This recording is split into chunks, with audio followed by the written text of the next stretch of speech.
Salut, c'est Patrick Dedoux.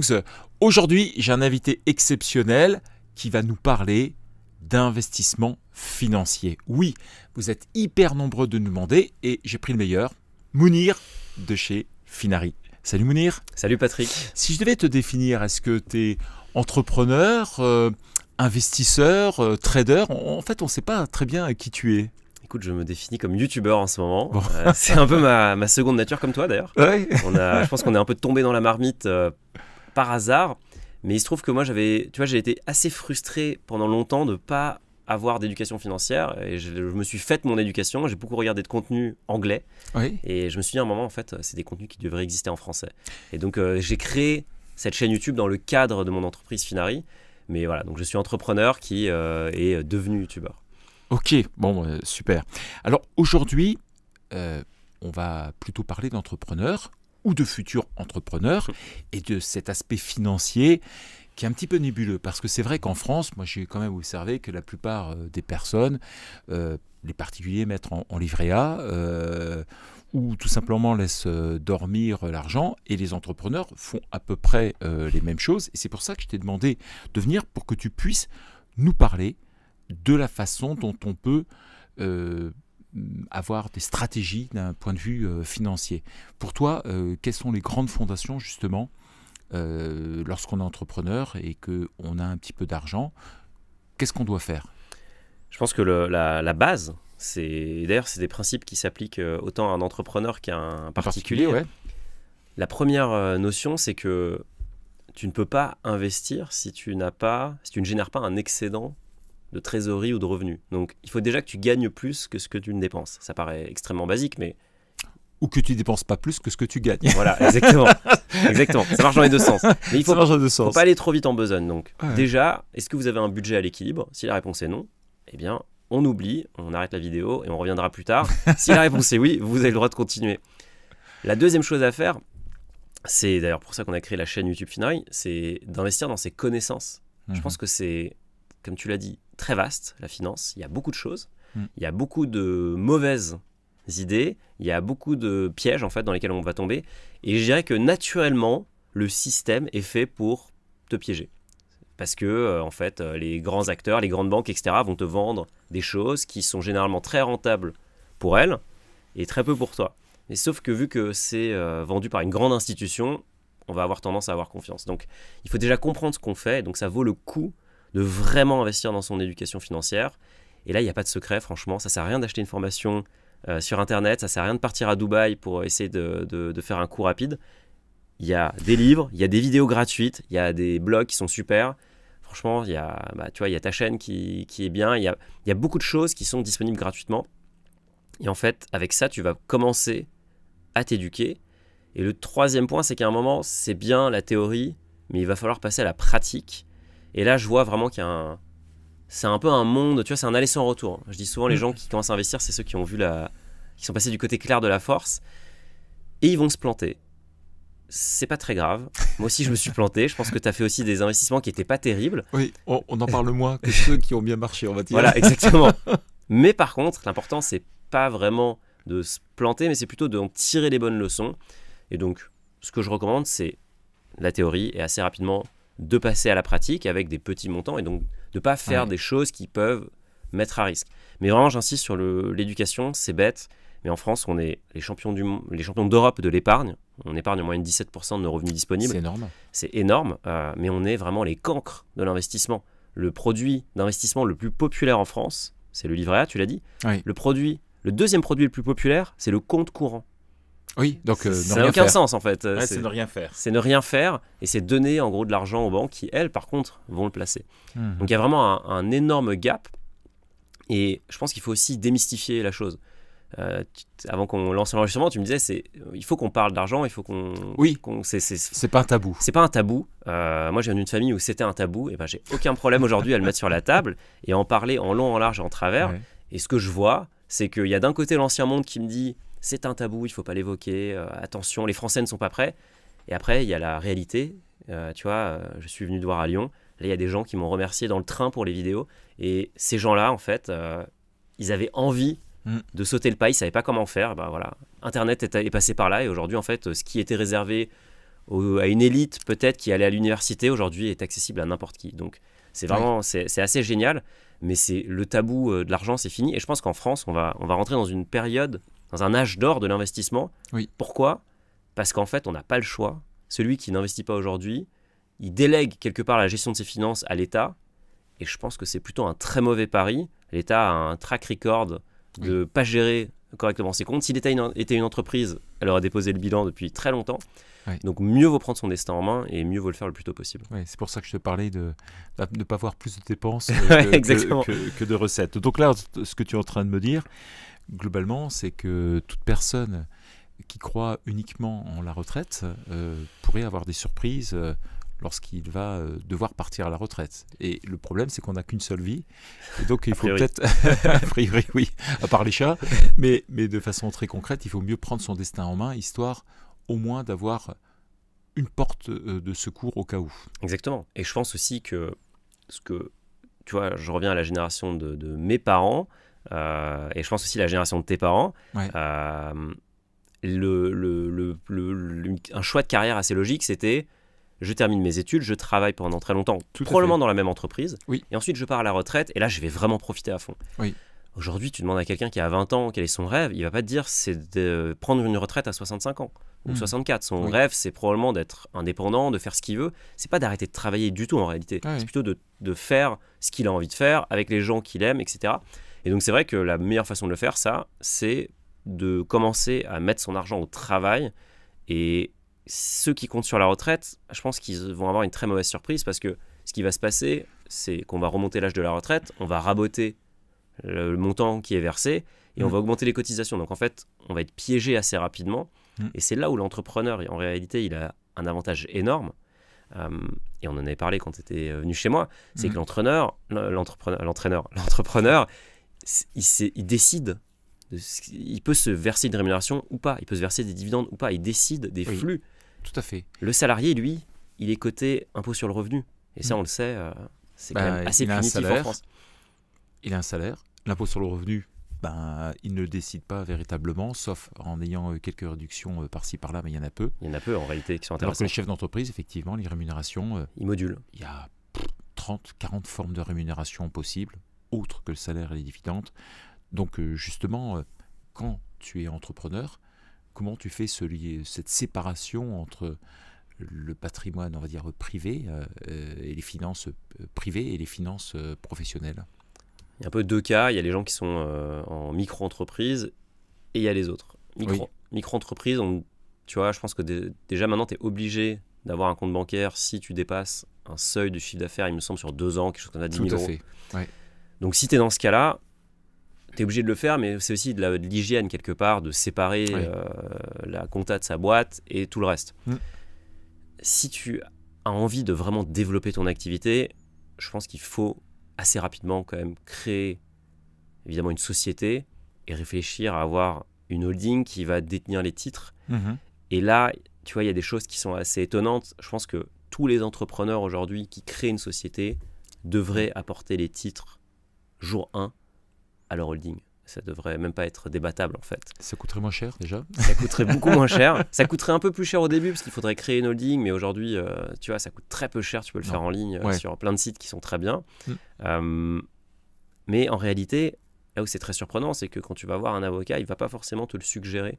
Et c'est toi qui vas l'apprendre. Et en fait, tu vas souvent l'apprendre à tes dépens parce que c'est au moment où ta société va se vendre que tu vas découvrir la facture. Et là, entre le scénario où tu as apporté tes titres et le scénario où tu les détiens en privé, tout à fait. C'est un peu la douche froide quand même. C'est monstrueux ce que tu vas donner. Et donc, c'est vrai que ça, c'est un bon réflexe. Et moi, mon apprentissage en tant qu'entrepreneur, c'est qu'il faut être optimiste. Et donc, il faut partir du principe que ça va cartonner. Et au pire, la holding, on l'a créée. L'entreprise fait faillite, c'est pas grave, la holding elle servira pour la 2e, la 3e, la 10e, c'est un long chemin. Je pense que tu en es à. Pour détenir des sociétés immobilières, exactement. Faire tout ce que l'on veut. Exactement, donc autant se lancer. Et donc vraiment, ma reco, c'est de monter sa holding jour 1 en réalité et de tout de suite mettre toutes les chances de son côté. Il y aura un petit peu de frais, mais en réalité, ça va vite être gommé par les avantages que ça génère. Alors justement, quand tu vas investir avec ta boîte, tu peux te poser des questions. Est-ce que j'investis avec ma société ou est-ce que je sors l'argent de la société, je paye la flat tax avec les dividendes en supposant qu'on a un SS, et j'investis en perso. Choix, est-ce que je fais quelque chose en perso ou est-ce que je fais quelque chose plutôt avec ma société quand je veux investir de l'argent? Je pense que la holding, moi, je la vois un peu comme la tirelire dans laquelle tu as envie de faire capitaliser un maximum d'argent. Donc, en réalité, ça dépend de ton train de vie, ça dépend de tes besoins. Mais moi, je suis plutôt de l'école des gens qui préfèrent laisser l'argent dans la holding et le faire travailler. Et ensuite, tu as plein d'instruments, en réalité, qui sont à disposition. Généralement, c'est un peu plus archaïque. C'est-à-dire que, typiquement, ouvrir un compte titre, personne physique, c'est très simple. C'est facile. Tu le fais en 2 minutes. Ouvrir un compte titre personne morale, tu as l'impression tu vois, t'es dans Astérix et les 12 travaux. Enfin, c'est vraiment, c'est un peu le parcours du combattant pour pas grand-chose finalement. Alors que c'est un super outil. Donc, même si tout est un peu plus complexe, tout est un peu archaïque, tout n'est pas en ligne encore. On travaille chez Finari à changer ça. Moi, je préfère utiliser les outils côté, on va dire B2B, côté holding, parce que ça permet de garder l'argent dans la tirelire et donc d'éviter de passer par la flat tax ou d'éviter évidemment de passer par le revenu. Ouais, ok. En fait, tu fais partie des personnes qui veulent capitaliser et regrouper le tout au sein d'une société pour ensuite investir là où tu as envie. En fait. Exactement. Et je pense que tu as plein de schémas. Tu as évoqué tout à l'heure la SCI, on pourra y revenir. Mais on va revenir, tu peux vraiment envisager ta holding comme quelque part le sommet de ta pyramide patrimoniale et tu vas juste rediriger des flux à droite à gauche. Tu vois, il y a beaucoup de gens qui se demandent s'ils peuvent emprunter avec leur holding. Oui, tu peux emprunter avec ta holding. Si la banque dit oui, ça marche. Et on en avait parlé. Tu m'avais dit que tu étais allé voir je ne sais pas combien de banques. C'est comme quand tu es entrepreneur. Il suffit qu'un client te dise oui pour que tu commences à générer du chiffre, un investisseur et une banque. Donc, on peut faire ça avec sa holding. On peut faire plein de choses. Et surtout, là où c'est super intéressant, c'est qu'on peut avoir des sociétés déficitaires, des sociétés bénéficiaires, annuler le tout, intégrer le résultat fiscal. Mais ça, c'est super intéressant et je pense qu'il y a beaucoup de gens qui vont adorer les schémas qu'on va présenter. Maintenant, la réalité, c'est que l'important, c'est quand même de se concentrer sur son activité. Oui, et gagner l'argent. Voilà, gagnons déjà de l'argent. Faisons une activité qui est rentable, que les clients, qui apportent de la valeur à nos clients pour qu'eux-mêmes apportent d'autres clients et bref, que le business se développe. Et ensuite, on aura tout le loisir d'aller optimiser ce qu'on gagne. Mais il faut déjà se concentrer sur le premier point avant de passer au deuxième. C'est vraiment dans cet ordre-là. Mais c'est vrai qu'au début, mieux vaut avoir les bons réflexes, tu vois, et donc créer la holding jour 1 et mettre en place une bonne compta. Enfin, tu vois, investir dans les outils qui te permettent de faciliter ta vie et qui, à terme, seront extrêmement rentables. Justement, là, tu parlais des choses à faire. Est-ce que tu as une checklist alors peut-être annuelle, pluriannuelle c'est quoi ta checklist parfaite pour un entrepreneur? Écoute, elle va être assez similaire en réalité à celle d'un particulier. Je pense que la première chose que je regarde, moi, c'est combien je peux investir tous les mois. Et donc, si je me mets côté perso, je regarde tout simplement combien je gagne, combien je dépense, donc c'est quoi mon revenu disponible et quelle part je vais allouer à mes investissements. Et c'est ce qu'on appelle le taux d'épargne. Moi, j'essaie vraiment de pousser le taux d'épargne le plus haut possible. Tu vois, on a dit tout à l'heure, les Français sont à 17%. Oui. Alors, je pense qu'on peut aller à plus. Je pense qu'on peut aller à 20%, 25%. Après, ça va dépendre si on a des enfants, si on a déjà des crédits, etc. Mais j'irai maximiser mon taux d'épargne côté perso si je décide de me verser une rémunération. Je pense que si on a le choix, mieux vaut ne pas se verser une rémunération ou le minimum pour juste éviter la taxe PUMA. Côté entrepreneur, en fait, ça va dépendre de la trésorerie qu'on génère, en fait. Qu'est-ce qu'on veut en faire? Et ça, on est déjà dans le détail, mais on peut déjà regarder tu vois, comment est organisé ton patrimoine. Est-ce que tu es en couple?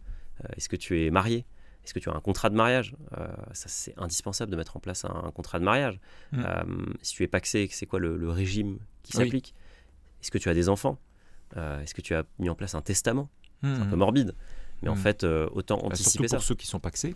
Surtout pour ceux qui sont pacsés, surtout pour ceux qui sont en concubinage, où là, c'est la catastrophe absolue. Tu vois, le concubinage, vraiment, c'est très, très négatif. Il y a beaucoup d'effets de bord très improbables auxquels on aimerait bien échapper. Et un point aussi qu'on peut...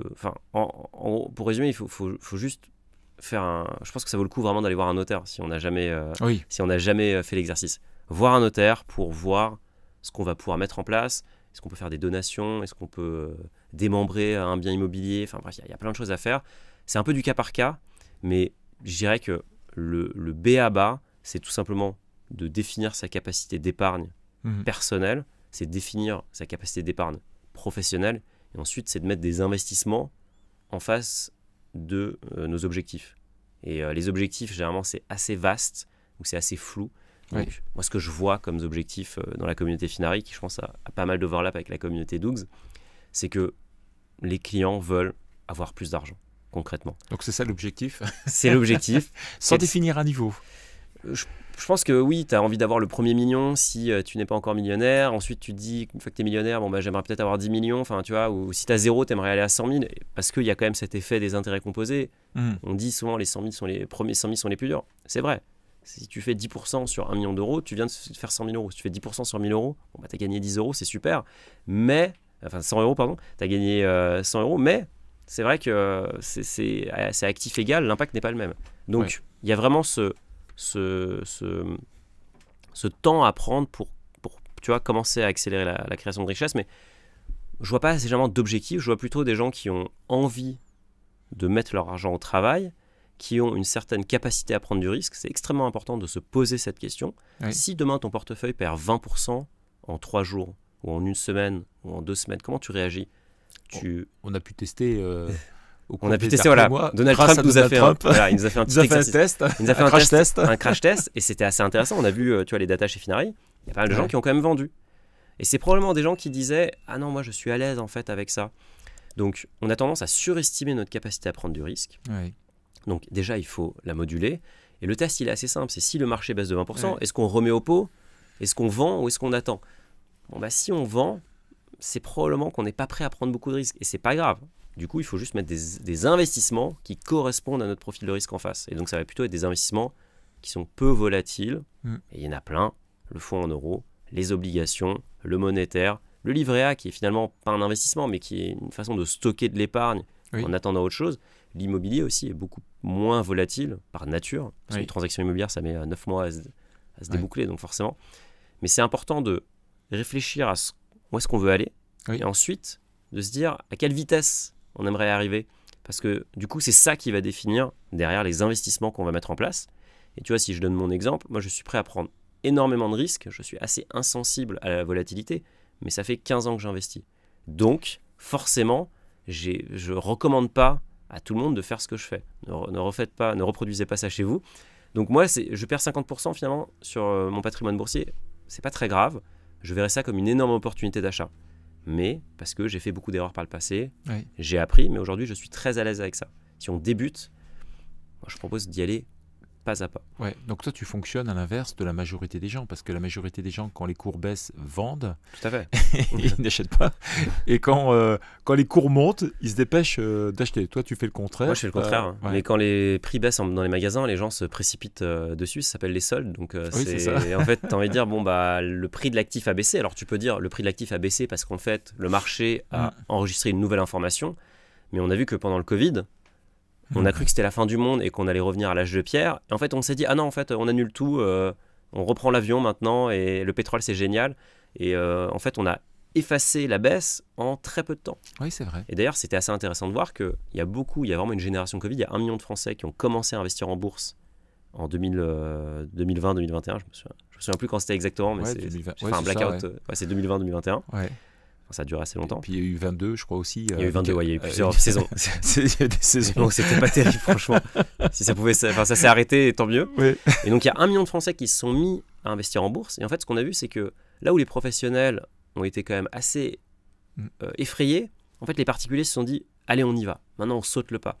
Et donc, on a gagné énormément d'années grâce à ça. Donc, paradoxalement, aujourd'hui, les particuliers ont fait preuve d'une maturité beaucoup plus élevée que des professionnels parce que en fait l'opportunité était trop belle. Et donc ça revient à l'éducation, tu vois. Moi ce que je prêche sur Finari en fait, c'est vraiment la méthode, c'est des principes assez simples. C'est juste que mis bout à bout ça marche. Par contre, il faut connaître quand même les différents maillons de la chaîne. Et donc quand le marché perd 20% et que tu as une bonne éducation financière, tu vas te dire mais attends, est-ce que fondamentalement il y a quelque chose qui a changé? Peut-être qu'on est en crise financière, mais est-ce que moi, mon horizon d'investissement qui était sur 30 ans hier, maintenant il est sur 1 an. Non, dans ce cas-là, il n'y a rien qui a changé. Je continue à faire mon programme d'investissement. J'investis tous les mois, toutes les semaines, comme je veux. Mais donc, l'éducation, c'est un espèce de... Enfin, c'est comme dans tout, mais c'est vraiment c'est quelque part ta protection contre tout le bruit que le marché va t'envoyer en permanence. Bon, ça veut dire aussi que ton éducation financière change ta philosophie de vie également. Tout à fait. Parce que nécessairement, là où peut-être tu craquais pour acheter le dernier iPhone, finalement tu vas peut-être acheter les actions Apple plutôt que de changer de téléphone. Et généralement c'est beaucoup plus rentable. Toujours. C'est toujours plus rentable. Malheureusement il faut quand même pouvoir téléphoner à un moment, donc bon, peut-être que tu vas t'acheter l'iPhone, mais c'est vrai que avec les dividendes. Avec les dividendes par exemple, c'est vrai que ce serait pas mal. Moi j'ai cette règle de m'acheter à chaque fois que j'achète des objets Apple, des actions pour une valeur équivalente. D'accord. Et donc quand tu regardes la performance des deux, c'est assez terrible, hein, parce que bon, la valeur d'un... qui se casse la gueule. Il y en a un qui, voilà, ça perd 30% à la seconde où tu l'as acheté, et l'autre, en fait, c'est l'une des meilleures actions de ces 30 dernières années. Et c'est même pas que Apple, en fait, il y en a plein des exemples comme ça. Oui. Mais c'est vrai que du coup, tu revois ton rapport à l'argent. Tu vois, tout à l'heure, je parlais du tout épargne. La façon dont moi je vois le budget, c'est... J'aime bien la méthode du 50-30-20. 50% pour tes dépenses essentielles. Il faut se loger, il faut se nourrir, il faut vivre. Voilà, il faut vivre. 30% pour le plaisir. Donc un resto de temps en temps, un resto de temps en temps, voilà, tu vois, exactement, un peu de voyage. Tu fais un cadeau à ta belle-mère parce que voilà, elle est sympa. Et après, 20% pour tes investissements. Et donc c'est le toi d'aujourd'hui qui investit pour le toi de demain. Et donc en fait, c'est comment tu vas moduler ça. Le 50-30-20, ça pourrait être, tu vois, un 40-40-20. Enfin, ça pourrait être comme tu veux en réalité. Ça dépendra bien évidemment de ta capacité, exactement. Enfin, de ta volonté d'épargne. Alors quand t'as rien, et malheureusement tu peux pas le faire. Mais certaines personnes ont des sommes très importantes. Je pense à certains joueurs de football qui sont obligés de demander des acomptes en Ligue 1 en cours de mois, et d'autres qui ont des rémunérations du style 3000 balles net et qui sont capables quasiment de mettre 50% en épargne. Tout à fait. Je pense qu'il faut juste placer le curseur au bon endroit. Tu vois, il y a un mouvement qui s'appelle le FIRE, c'est Financial Independence Retire Early. Donc en gros, leur but, c'est de partir à la retraite le plus vite possible. Et un bon FIRE, il peut partir à la retraite vers 35 ans. Mais après, il va manger des pâtes, en fait. Donc, c'est vraiment un sacrifice en vue d'une récompense. Moi, je ne suis pas du tout dans cette école. Je ne fais pas partie de ce groupe-là. Moi, j'ai envie de bien vivre maintenant. Par contre, j'ai quand même une épargne de côté. Et vu que j'ai été salarié puis entrepreneur, c'est vrai que j'ai épargné en perso. Et maintenant, mon véhicule d'épargne, c'est la holding. C'est la holding. Ok, donc on a parlé effectivement d'objectifs patrimoniaux dedans. Généralement, est-ce que tu penses que l'âge, la situation familiale, le niveau d'études, etc., ont un impact sur cette philosophie justement d'investir ? Complètement. Moi, tu vois, j'ai pas d'enfant, j'ai 34 ans, donc forcément, je peux pas appliquer ma méthode à tout le monde. Quelqu'un qui aura 2 enfants, 50 ans, il faudra qu'il prenne ça en compte et évidemment, il aura une toute autre réalité. Donc ça, faut vraiment pas prendre pour argent comptant tout ce que je raconte. Faut adapter l'adapter à sa situation. Ce qui est sûr, c'est que tu vois, l'adage que j'entends souvent, et moi-même j'avais cette croyance, c'était que investir, c'est pour les riches. C'est ce qu'on nous fait croire à l'école. C'est ce qu'on nous fait croire.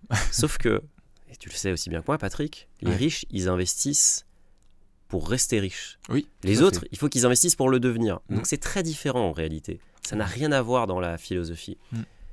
La réalité, c'est que entre Bernard Arnault et quelqu'un qui vient d'avoir le bac, il y a une chose qui ne changera jamais, c'est que les deux vont mourir à un moment. Et l'âge et le temps surtout, ils ne le maîtrisent pas. Et donc, plus tu commences à investir tôt, mieux ça va se passer pour toi. Et donc tu vois, si tu prends quelqu'un par exemple qui investirait 1000 euros à 20 ans, et ensuite qui investirait 100 euros tous les mois pendant les 40 années qui suivent, il aurait plus de patrimoine, il aurait à peu près 330 000 euros de patrimoine, 332 000. J'ai eu peur, j'ai cru que tu allais dire qu'il aurait plus d'argent que Bernard Arnault. J'aimerais bien. Mais pourquoi pas, tu vois. Il faut être ambitieux dans la vie. C'est quand même dur, c'est dur à battre.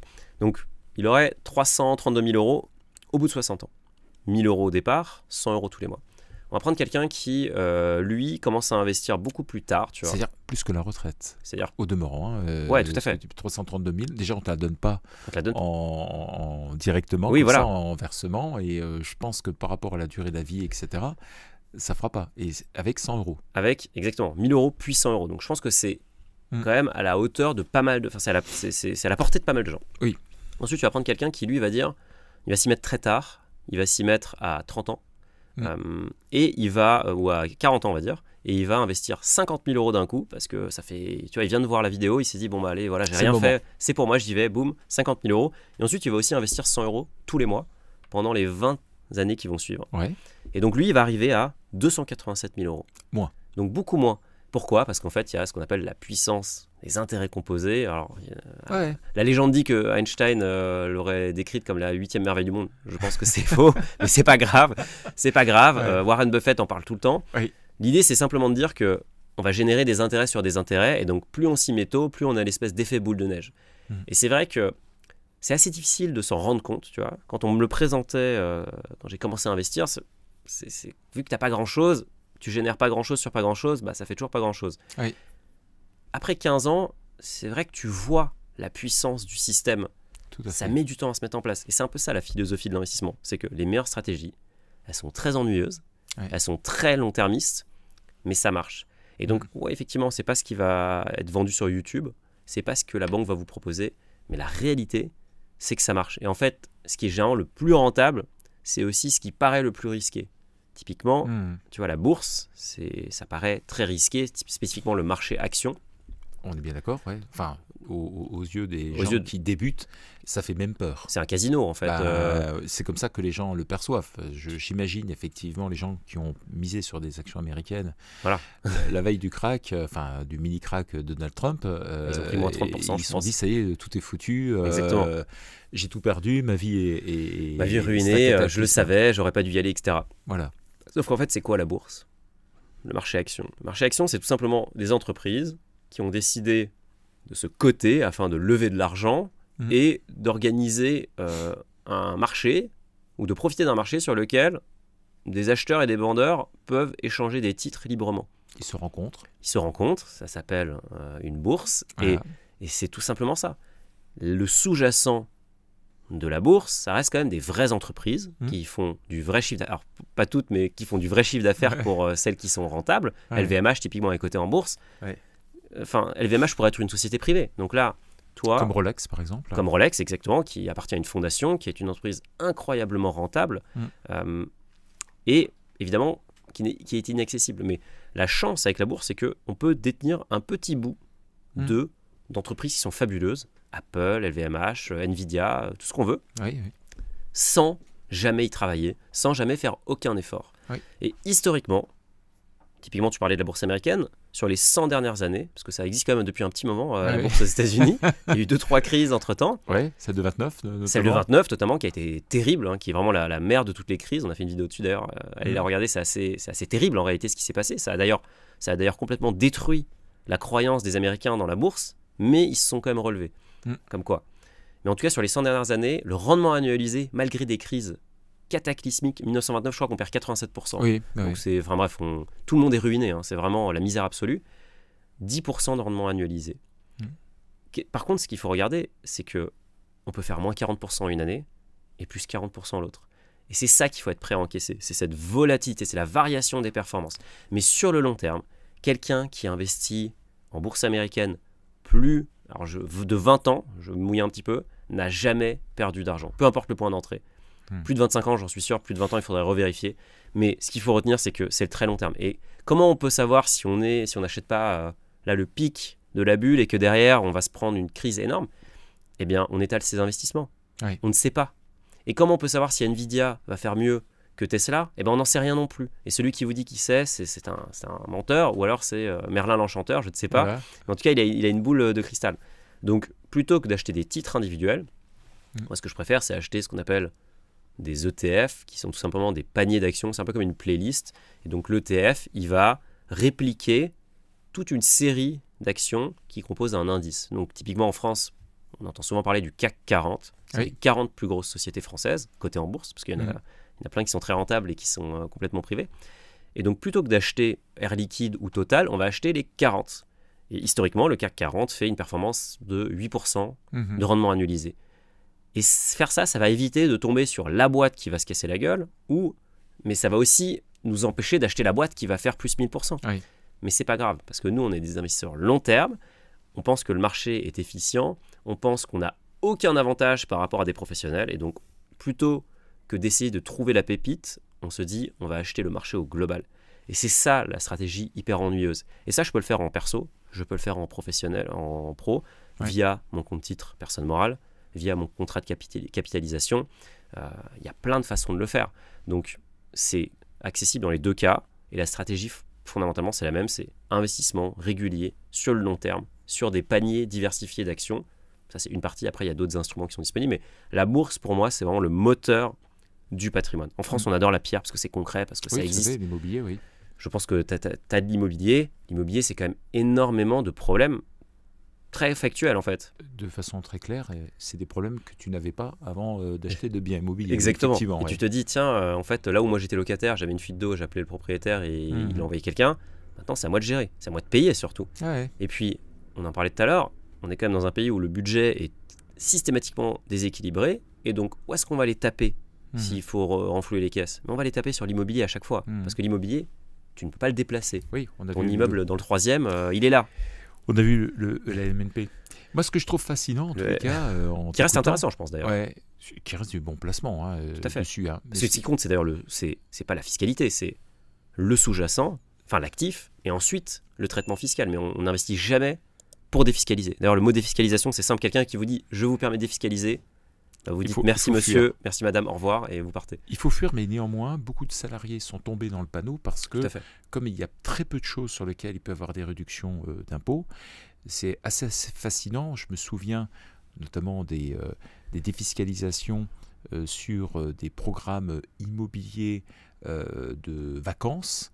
Et c'était en plus, non pas des réductions, mais des déductions sur les bases fiscales. Et paradoxalement, parce que je connaissais ceux qui vendaient ces programmes, ils le vendaient principalement à des gens qui étaient peu fiscalisés et qui avaient zéro sens. Mais ils étaient tellement omnibulés par le fait qu'il existait pour eux ce moyen-là qu'ils se précipitaient.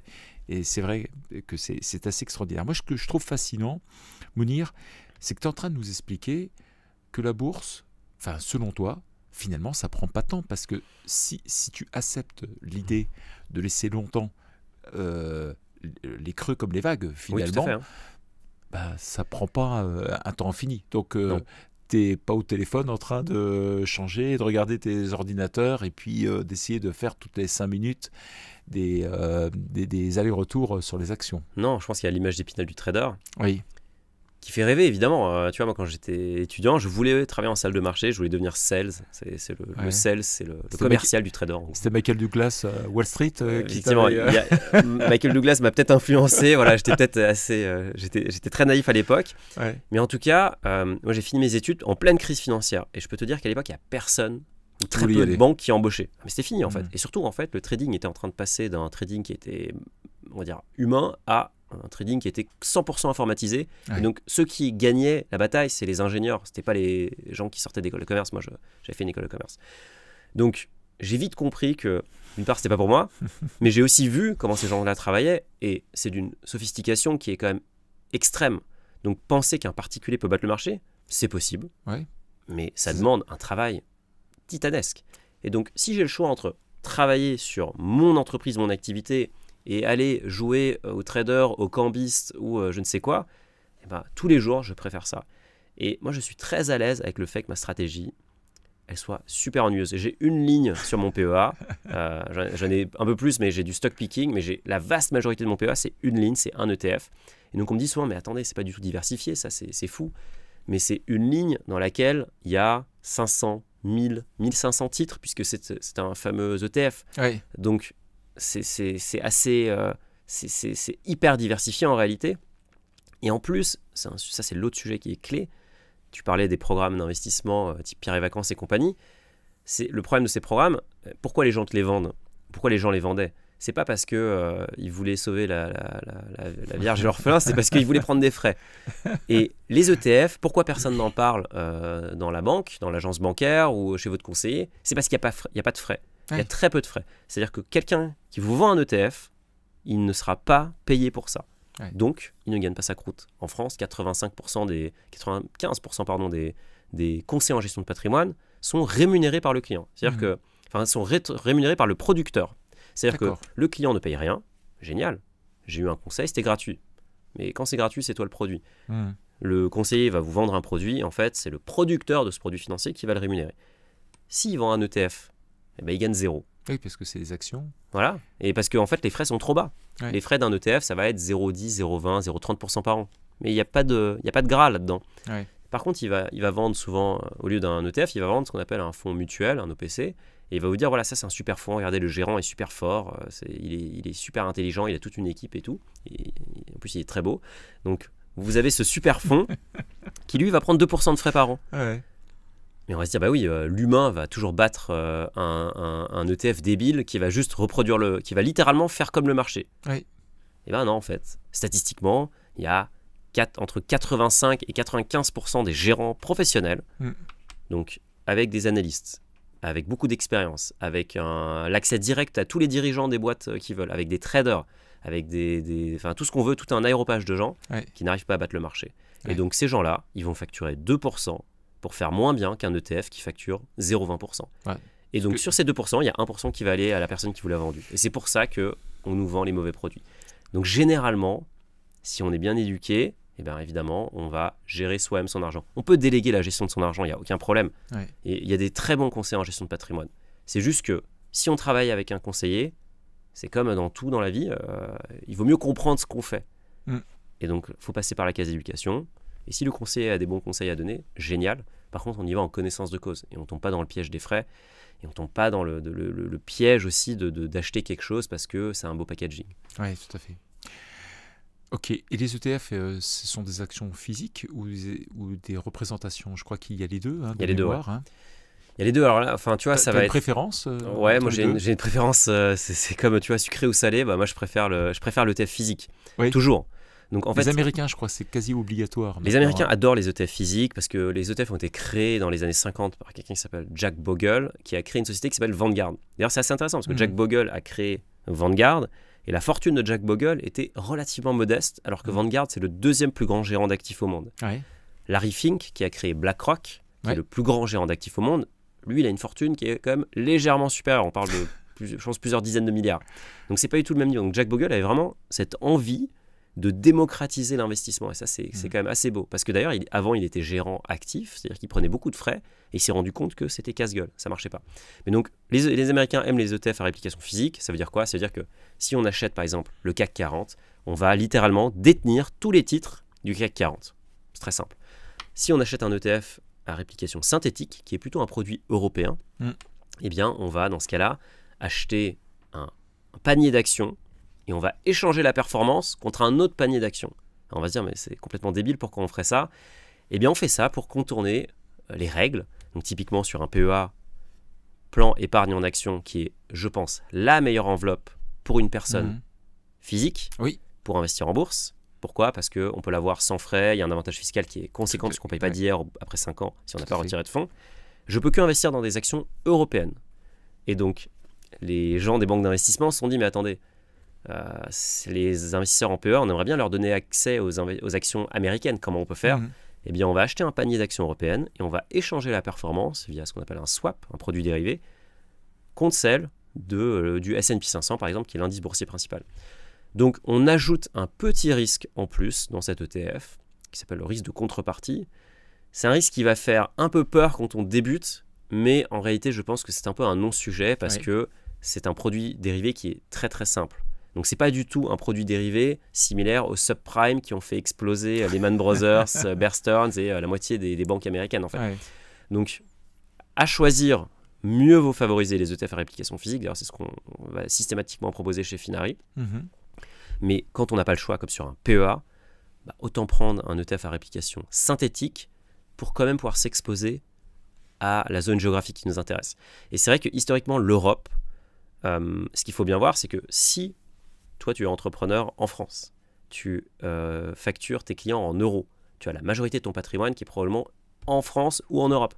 Donc, tu es très exposé, comme moi d'ailleurs, à l'Europe. Est-ce que tu n'as pas envie de diversifier ton risque en achetant la bourse américaine ou la bourse japonaise d'ailleurs? Voilà, tu peux acheter plein d'autres marchés. Les autres bourses sont relativement peu pertinentes. Tu vois, on parle beaucoup de la Chine et de l'Inde. En réalité, le pire marché sur 5, 10, 20, 25, 30 ans, pire marché boursier c'est la Chine. D'accord. Donc voilà, c'est assez simple. C'est pas terrible. Pourquoi? C'est la retenir. Hein. Voilà, parce que c'est la Chine, parmi les grands en tout cas. Ouais. Pourquoi? Parce que c'est un marché, c'est un régime centralisé à la limite de l'autocratie.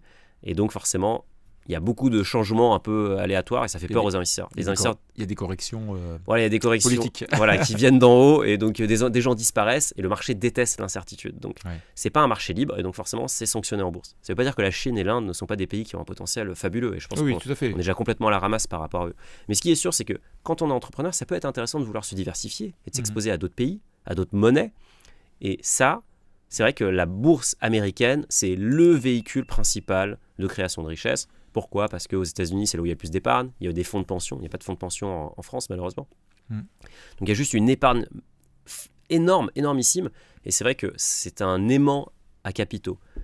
En Europe, malheureusement, on a un peu cassé la dynamique de nos marchés.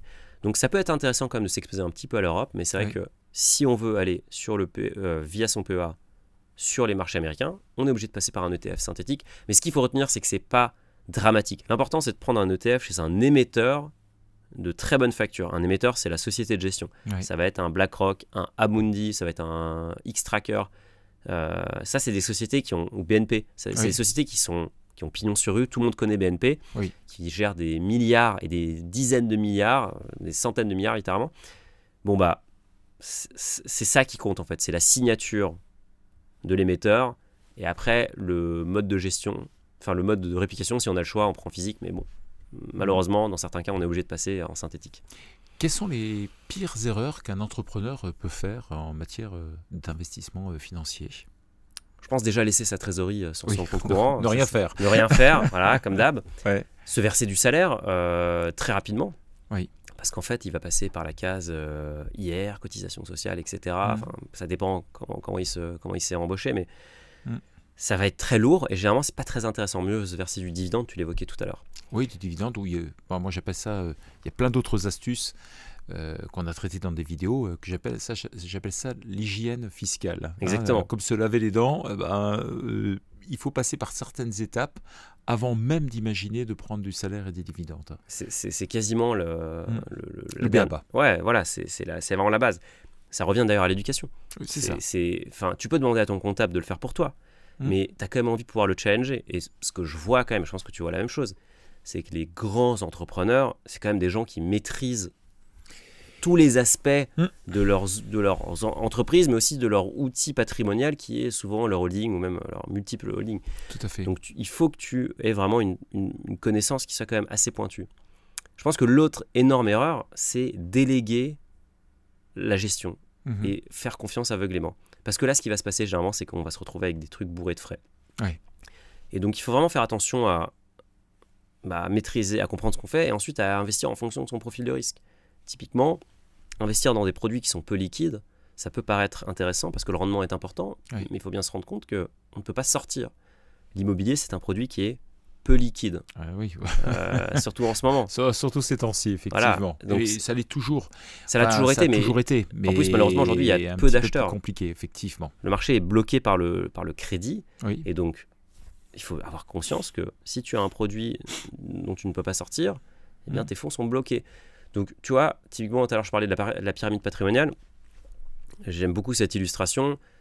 La pyramide, elle se construit du bas vers le haut. Et donc, on commence par des basiques, typiquement avoir assez d'argent de côté pour faire face à un coup dur, surtout quand on est entrepreneur. Quand on est entrepreneur, si on saute, il n'y a pas de filet. Donc, si on se pète la... Et puis avoir des mois sans salaire. On peut avoir des mois sans salaire. Tu vois, pendant assez longtemps, moi, je me suis pas payé. Évidemment, j'avais de l'argent de côté. Et c'est ça qui m'a permis, finalement, de prendre plus de risques. C'est une question de temps, toujours. C'est une question de temps. Et donc, avoir ce matelas de sécurité, c'est indispensable. Mieux vaut l'avoir en perso, comme ça, on peut le mobiliser tout de suite. Et ensuite, on va monter les étages. Et ce que je vois souvent, c'est que les investisseurs, surtout les néo-investisseurs, vont avoir tendance à commencer par la fin. Et donc, ils vont aller au sommet de la pyramide. Et le sommet de la pyramide, c'est quoi? Ça va être ce qu'on appelle des actifs alternatifs. Ça va être d'investir en start-up. Alors, paradoxalement, on est tous les deux dirigeants de start-up. Mais c'est des actifs qui sont extrêmement risqués, qui ne sont pas liquides du tout et qui devraient marginalement figurer dans un patrimoine. Les vrais moteurs du patrimoine, c'est la bourse, l'immobilier, si on a envie d'y aller. Oui. Il y a d'autres choses aussi. Il y a la crypto qui peut être intéressante. Oui. Et c'est à peu près tout, en fait. Avec ça, on a déjà couvert une énorme partie. Si on a envie d'aller marginalement sur des classes d'actifs très niches, les startups, le crowdfunding, le crowdlending, les cartes Pokémon, les NFT, pourquoi pas? Oui. Mais c'est la marge, c'est quelques pourcents de son patrimoine. Oui. Donc on finit par ça, on ne commence pas par ça. Et je vois souvent cette inversion parce qu'en fait c'est excitant, parce qu'on se dit tiens on pourrait faire x10 en un an. Effectivement tu peux, mais c'est très rare. Alors justement tu as un petit peu répondu, mais j'ai quand même te reposer cette question. Est-ce qu'il faut mieux réinvestir dans son business ou investir dans la finance? Ça dépend de ton business, je pense. Est-ce que tu peux accélérer Est-ce que tu peux accélérer ta croissance en réinvestissant? Moi, je fais clairement partie de l'école de réinvestir tout ce qu'on gagne dans la croissance parce que je me dis que plus tard, on en aura plus. Oui. Et je suis pas... faut pas être court-termiste à ce niveau-là. Donc, je pense qu'il faut réinvestir dans son outil productif à fond. Investir dans son équipe, dans les logiciels qu'on peut utiliser. Mais après, si on génère un excédent de trésorerie, et ça, c'est des clients qu'on accompagne beaucoup en gestion privée, eh bien, dans ce cas-là, oui, il faut commencer à mettre en place un outil et surtout, il faut investir via sa holding. Et donc, il y a plusieurs enveloppes, mais disons que l'enveloppe maître, selon moi, quand on a quand même pas mal de patrimoine, c'est le contrat de capitalisation, qui est en gros l'assurance vie version entreprise, version personne morale. Contrat de capitalisation où il faut faire attention aux frais, puisqu'évidemment, ça peut être assez dramatique. Pourquoi c'est intéressant? Parce qu'en fait, on ne va pas payer l'IS sur le contrat de capi. Alors, ça dépend. Si on est à l'impôt sur le revenu, ça va être un peu différent, mais on va dire que si on est à l'IS, on va juste payer en fait un multiple du taux d'emprunt d'État. Et donc là, je regardais ce matin, je crois qu'on est à 3,47 en ce moment, donc on va payer 105% de ce taux-là, donc ça doit être 3,70, quelque chose comme ça, chaque année sur la valeur de notre contrat. Donc, c'est pas grand-chose, et surtout, du coup, ça nous permet de capitaliser. Et donc, le contrat de capi, c'est pas un investissement, c'est juste une enveloppe. Et donc, on va pouvoir mettre beaucoup de choses dedans, les fameux ETF. Tu vois, typiquement, on va beaucoup proposer d'ETF. Pourquoi? Parce que les frais sont bas, on peut être hyper diversifié, c'est super simple à utiliser, c'est liquide aussi, tu peux les vendre et les acheter comme tu veux. Et ensuite, en fonction du profil de risque, on va pouvoir mettre d'autres choses. Et donc, après, ça dépend du niveau de trésorerie que génère l'entreprise. Mais disons que si l'entreprise commence à être relativement rentable, voire très rentable, tu peux aller sur des classes d'actifs peut-être plus risquées, mais aussi plus rentables. Et typiquement, là, un peu le secret des riches, c'est ce qu'on appelle le private equity, dans lequel il y a les startups. Mais les startups, c'est marginal là-dedans. Le vrai private equity, c'est faire des LBO, c'est faire du secondaire, il y a plein de choses, c'est faire de l'infrastructure. Et le private equity a cette spécificité d'être hautement illiquide, parce qu'en fait, on va s'engager sur 10 ans, et les fonds peuvent être prorogés jusqu'à 15 ans généralement, donc ça peut durer très longtemps. Et on va payer donc pendant plusieurs années, on va verser des capitaux. Donc on va s'engager sur 100 000 euros par exemple. C'est le montant minimum avec lequel tu peux investir dans les FPCI, donc les vrais fonds de private equity. Il y a aussi d'autres types de fonds, mais on va dire que ça, c'est les fonds les plus prestigieux. C'est ça. Donc tu vas répondre à des appels de capitaux pendant 5 ans généralement. Et ensuite, on va te distribuer, on va commencer à te rendre ton argent. Et les TRI que tu vois sur ces fonds, sur les meilleurs, parce qu'il faut que regarder les meilleurs en réalité, c'est des TRI qui sont absolument délirants. C'est du 15, 20, 25%. Et donc, le problème de ça, c'est que le private equity, et je pense que tu sais encore mieux que moi, c'est que c'est très difficile d'accès. Les meilleurs fonds, en fait, ils ne veulent pas de nouveaux investisseurs parce que ils ont de l'argent. Ils ont de l'argent. Les gens qui sont dedans remettent au pot à chaque fois parce que tu as 25% de TRI, faites le calcul chez vous, c'est monumental en fait. C'est la martingale. On part plus de 2-3% par année. Voilà, c'est pas le livret A, c'est complètement délirant. Donc c'est très difficile d'accès. Maintenant, il y a pas mal de nouvelles façons d'investir, notamment en investissant dans des fonds de fonds. Donc c'est des fonds qui vont agréger plusieurs fonds. Ils vont aller négocier une très grosse allocation avec un fonds, donc ils vont prendre 50 millions et ils vont la découper entre plusieurs investisseurs. Et là, ce qui est vraiment important, c'est de diversifier encore une fois au sein du private equity. Donc plutôt que d'investir sur un fonds, il faut investir sur un fonds qui lui-même investit dans plusieurs fonds. Donc c'est un peu comme des ETF, mais version private equity. C'est exactement ça, c'est des ETF, et donc il faut diversifier les stratégies, il faut diversifier les secteurs, il faut diversifier les pays, et généralement il faut aussi diversifier les vintages, c'est-à-dire que tu le fais une année, mais c'est comme aller chez le dentiste. Il ne faut pas y aller qu'une fois, tu y vas chaque année. Tu vois. Ouais. Donc, c'est là, le private equity, on y retourne chaque année, donc on fait plusieurs vintages. Pourquoi ? Parce qu'en fait, si tu faisais du private equity en 2021, eh ben, tu étais probablement au pic de toutes les valos. Si tu es en 2025, les valos sont déjà beaucoup plus intéressantes. C'est-à-dire que tu vas rentrer à des prix potentiellement plus bas, et donc tu as beaucoup plus de potentiel d'appréciation. Donc c'est important de faire des vintages différents. Et si tu fais ça au sein de ton contrat de capitalisation, bah, tu n'as pas le frottement fiscal, tu vois. Donc, tu commences quand même à accélérer la création de richesse très fort. Et après, tu peux aller encore plus loin, on en parlera tout à l'heure, mais tu peux faire un crédit lombard qui est nanti par ton contrat. Et donc, tu peux ensuite payer tes appels de capitaux de private equity avec ce crédit lombard. Et vu que le TRI est complètement délirant par rapport au taux de l'emprunt qui est quand même relativement faible, tu peux rentrer dans des schémas qui sont très intéressants. Mais ça, c'est un peu, c'est quand même réservé à des entrepreneurs qui génèrent déjà une trésorerie qui est extrêmement conséquente et surtout durable dans le temps. Je ne le recommande pas. Tu vois, typiquement, on a beaucoup de médecins, radiologues, etc. Bon, voilà, le métier est incroyablement stable. Ça tombe systématiquement. Là, tu as parlé de Crédit Lombard. Alors, autant c'est très développé au Luxembourg, en Suisse, autant en France, Crédit Lombard. Bon, Lombard, on connaît notre ministre. Finance, ça n'a rien à voir du tout. Ça n'a rien à voir. Je ne sais pas si lui connaît le Crédit Lombard. Je ne sais pas. Mais c'est quelque chose. Les Américains connaissent bien le Crédit Lombard. Donc, rappelez effectivement que le Crédit Lombard est assis sur certains actifs. Et la banque va te prêter de l'argent. Avec un pourcentage de ce que tu possèdes, jusqu'à 70-80% dans l'absolu de ce que tu peux posséder. Exactement. Tu vas nantir des actifs. Exactement. Tu vas nantir des actifs et donc. On pourrait prendre l'exemple avec de l'immobilier où c'est une sorte d'hypothèque. Oui, tout à fait. C'est à peu près la même chose, sauf que là, on te prête de l'argent pour réinvestir dans l'argent.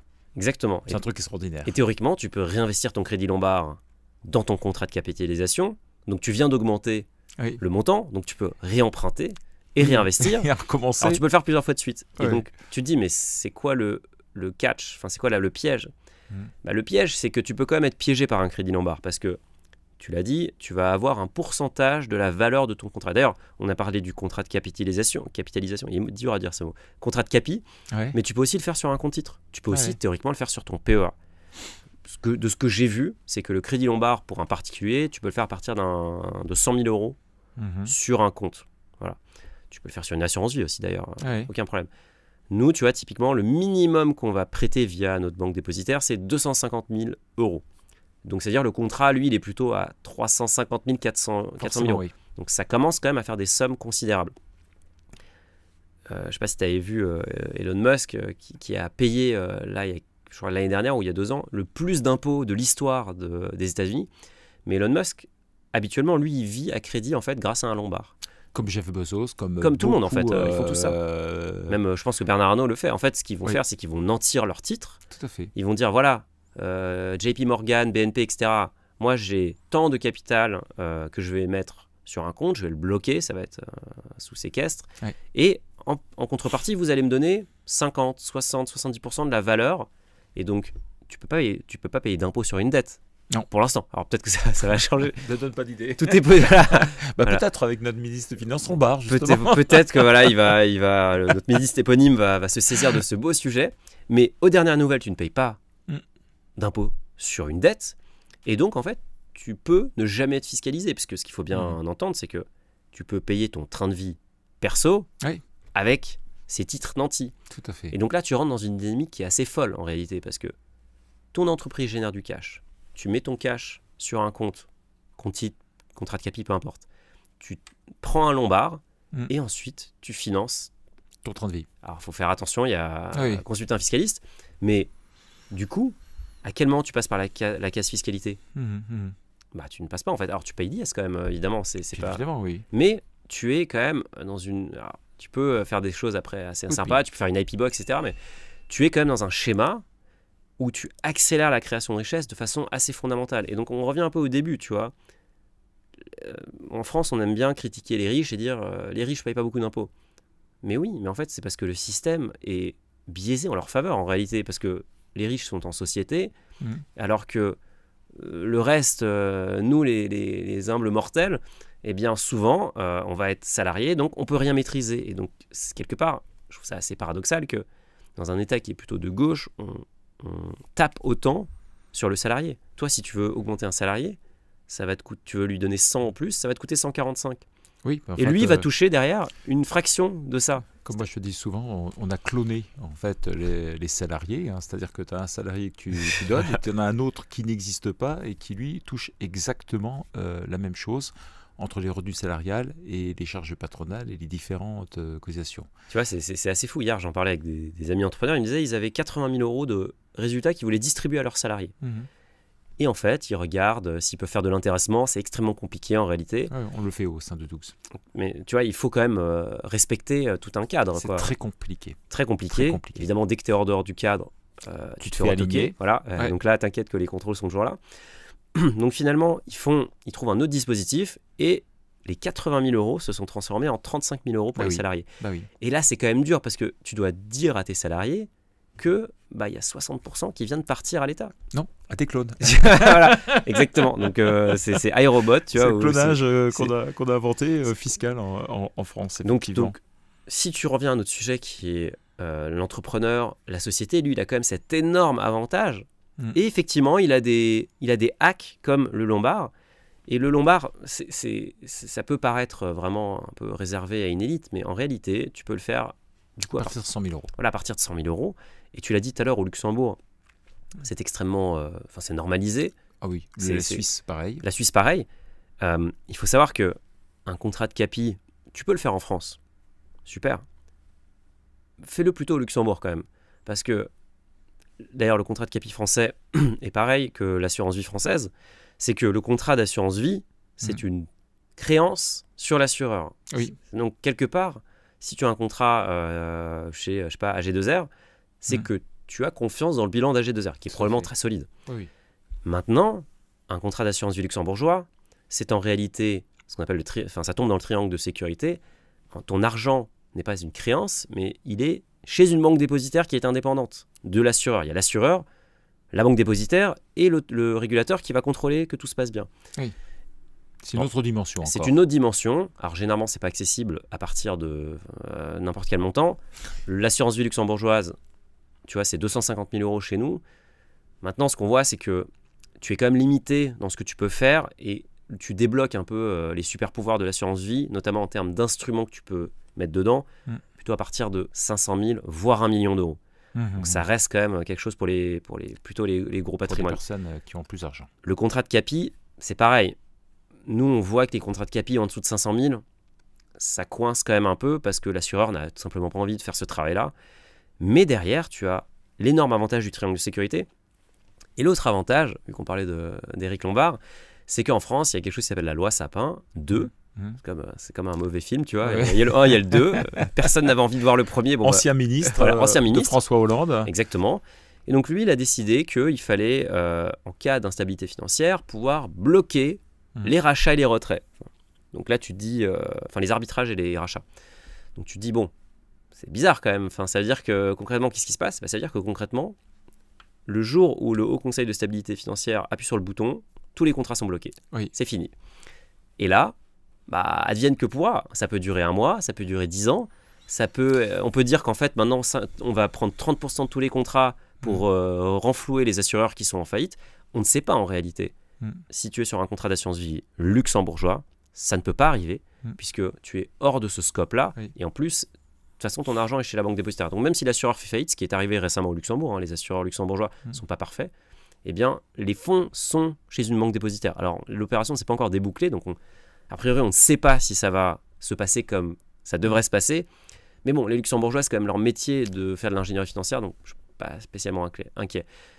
Mais donc, tu vois, c'est aussi important de regarder quelle enveloppe tu utilises parce que, encore une fois, si on parle de diversification, tu peux diversifier ton risque même si ton activité est très franco-française.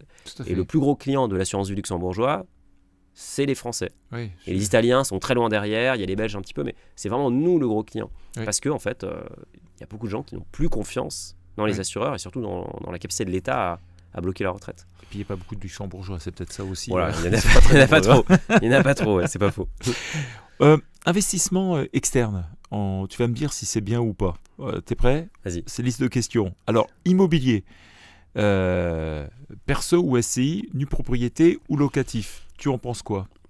Il y a un peu de tout là. Ouais, là tu m'as donné beaucoup de choses. Ouais. On a quoi, 2 heures? Non, l'immobilier c'est un peu la question qu'il faut se poser fondamentalement, c'est est-ce que tu veux posséder ta résidence principale ou pas? Et c'est pas un jugement en fait. Moi, je suis dans le camp que ça n'intéresse pas. Voilà, ça m'intéresse pas d'avoir une résidence principale pour l'instant. Après, encore une fois, j'ai 34 ans, donc peut-être qu'à 50 ans, je dirais exactement l'inverse. C'est normal, on peut changer d'avis. C'est pas interdit. C'est pas interdit, a priori, avec les cons qui changent pas d'avis. Mais si quelqu'un veut acheter sa résidence principale, c'est vrai que il y a quand même de fortes chances qu'il a immobilisé toute sa capacité d'épargne, et donc l'immobilier, il y aura plus grand chose à faire derrière. Donc, c'est un peu le premier embranchement. Si on part dans la résidence principale, pas de problème. Elle a des avantages. On ne paye pas d'impôt sur la plus-value. Donc, génial. Pour l'instant. Pour l'instant, ça pourrait changer aussi. C'est vrai que c'est une énorme niche fiscale quand même. Mais donc, il y a cet avantage-là. En tout cas, c'est une décision très personnelle. Pour moi, la résidence principale n'est pas un investissement. C'est vraiment un choix de vie. C'est ce qu'on appelle un bien de jouissance, d'ailleurs. Oui, tout à fait, oui. L'investissement, c'est l'autre côté. C'est acheter des biens qui vont produire des cash flows. Des revenus. Exactement, des revenus. Et donc, ensuite, ces revenus vont venir rembourser l'emprunt. Parce que le but, c'est quand même de faire payer la banque. Donc, on veut mettre du levier dans l'histoire. Et donc, si on veut faire plutôt côté immobilier locatif, la question à se poser, c'est est-ce que je le fais en perso ou est-ce que je le fais via la boîte? Il y a quand même, on en parlait tout à l'heure, le LENP qui a pris un petit coup derrière la tête, mais qui est encore debout. Il y a l'histoire des amortissements on peut toujours amortir, génial. Oui. Par contre, ça pourrait être revu, ça aussi également, à la baisse. Ça pourrait être revu à la baisse, effectivement. Maintenant, c'est vrai qu'au moment de la revente, c'est un peu moins intéressant. Donc, tu as un peu deux cas. Soit tu revends ton bien très vite, ce qui est un peu débile, honnêtement, parce que tu as payé des frais de notaire.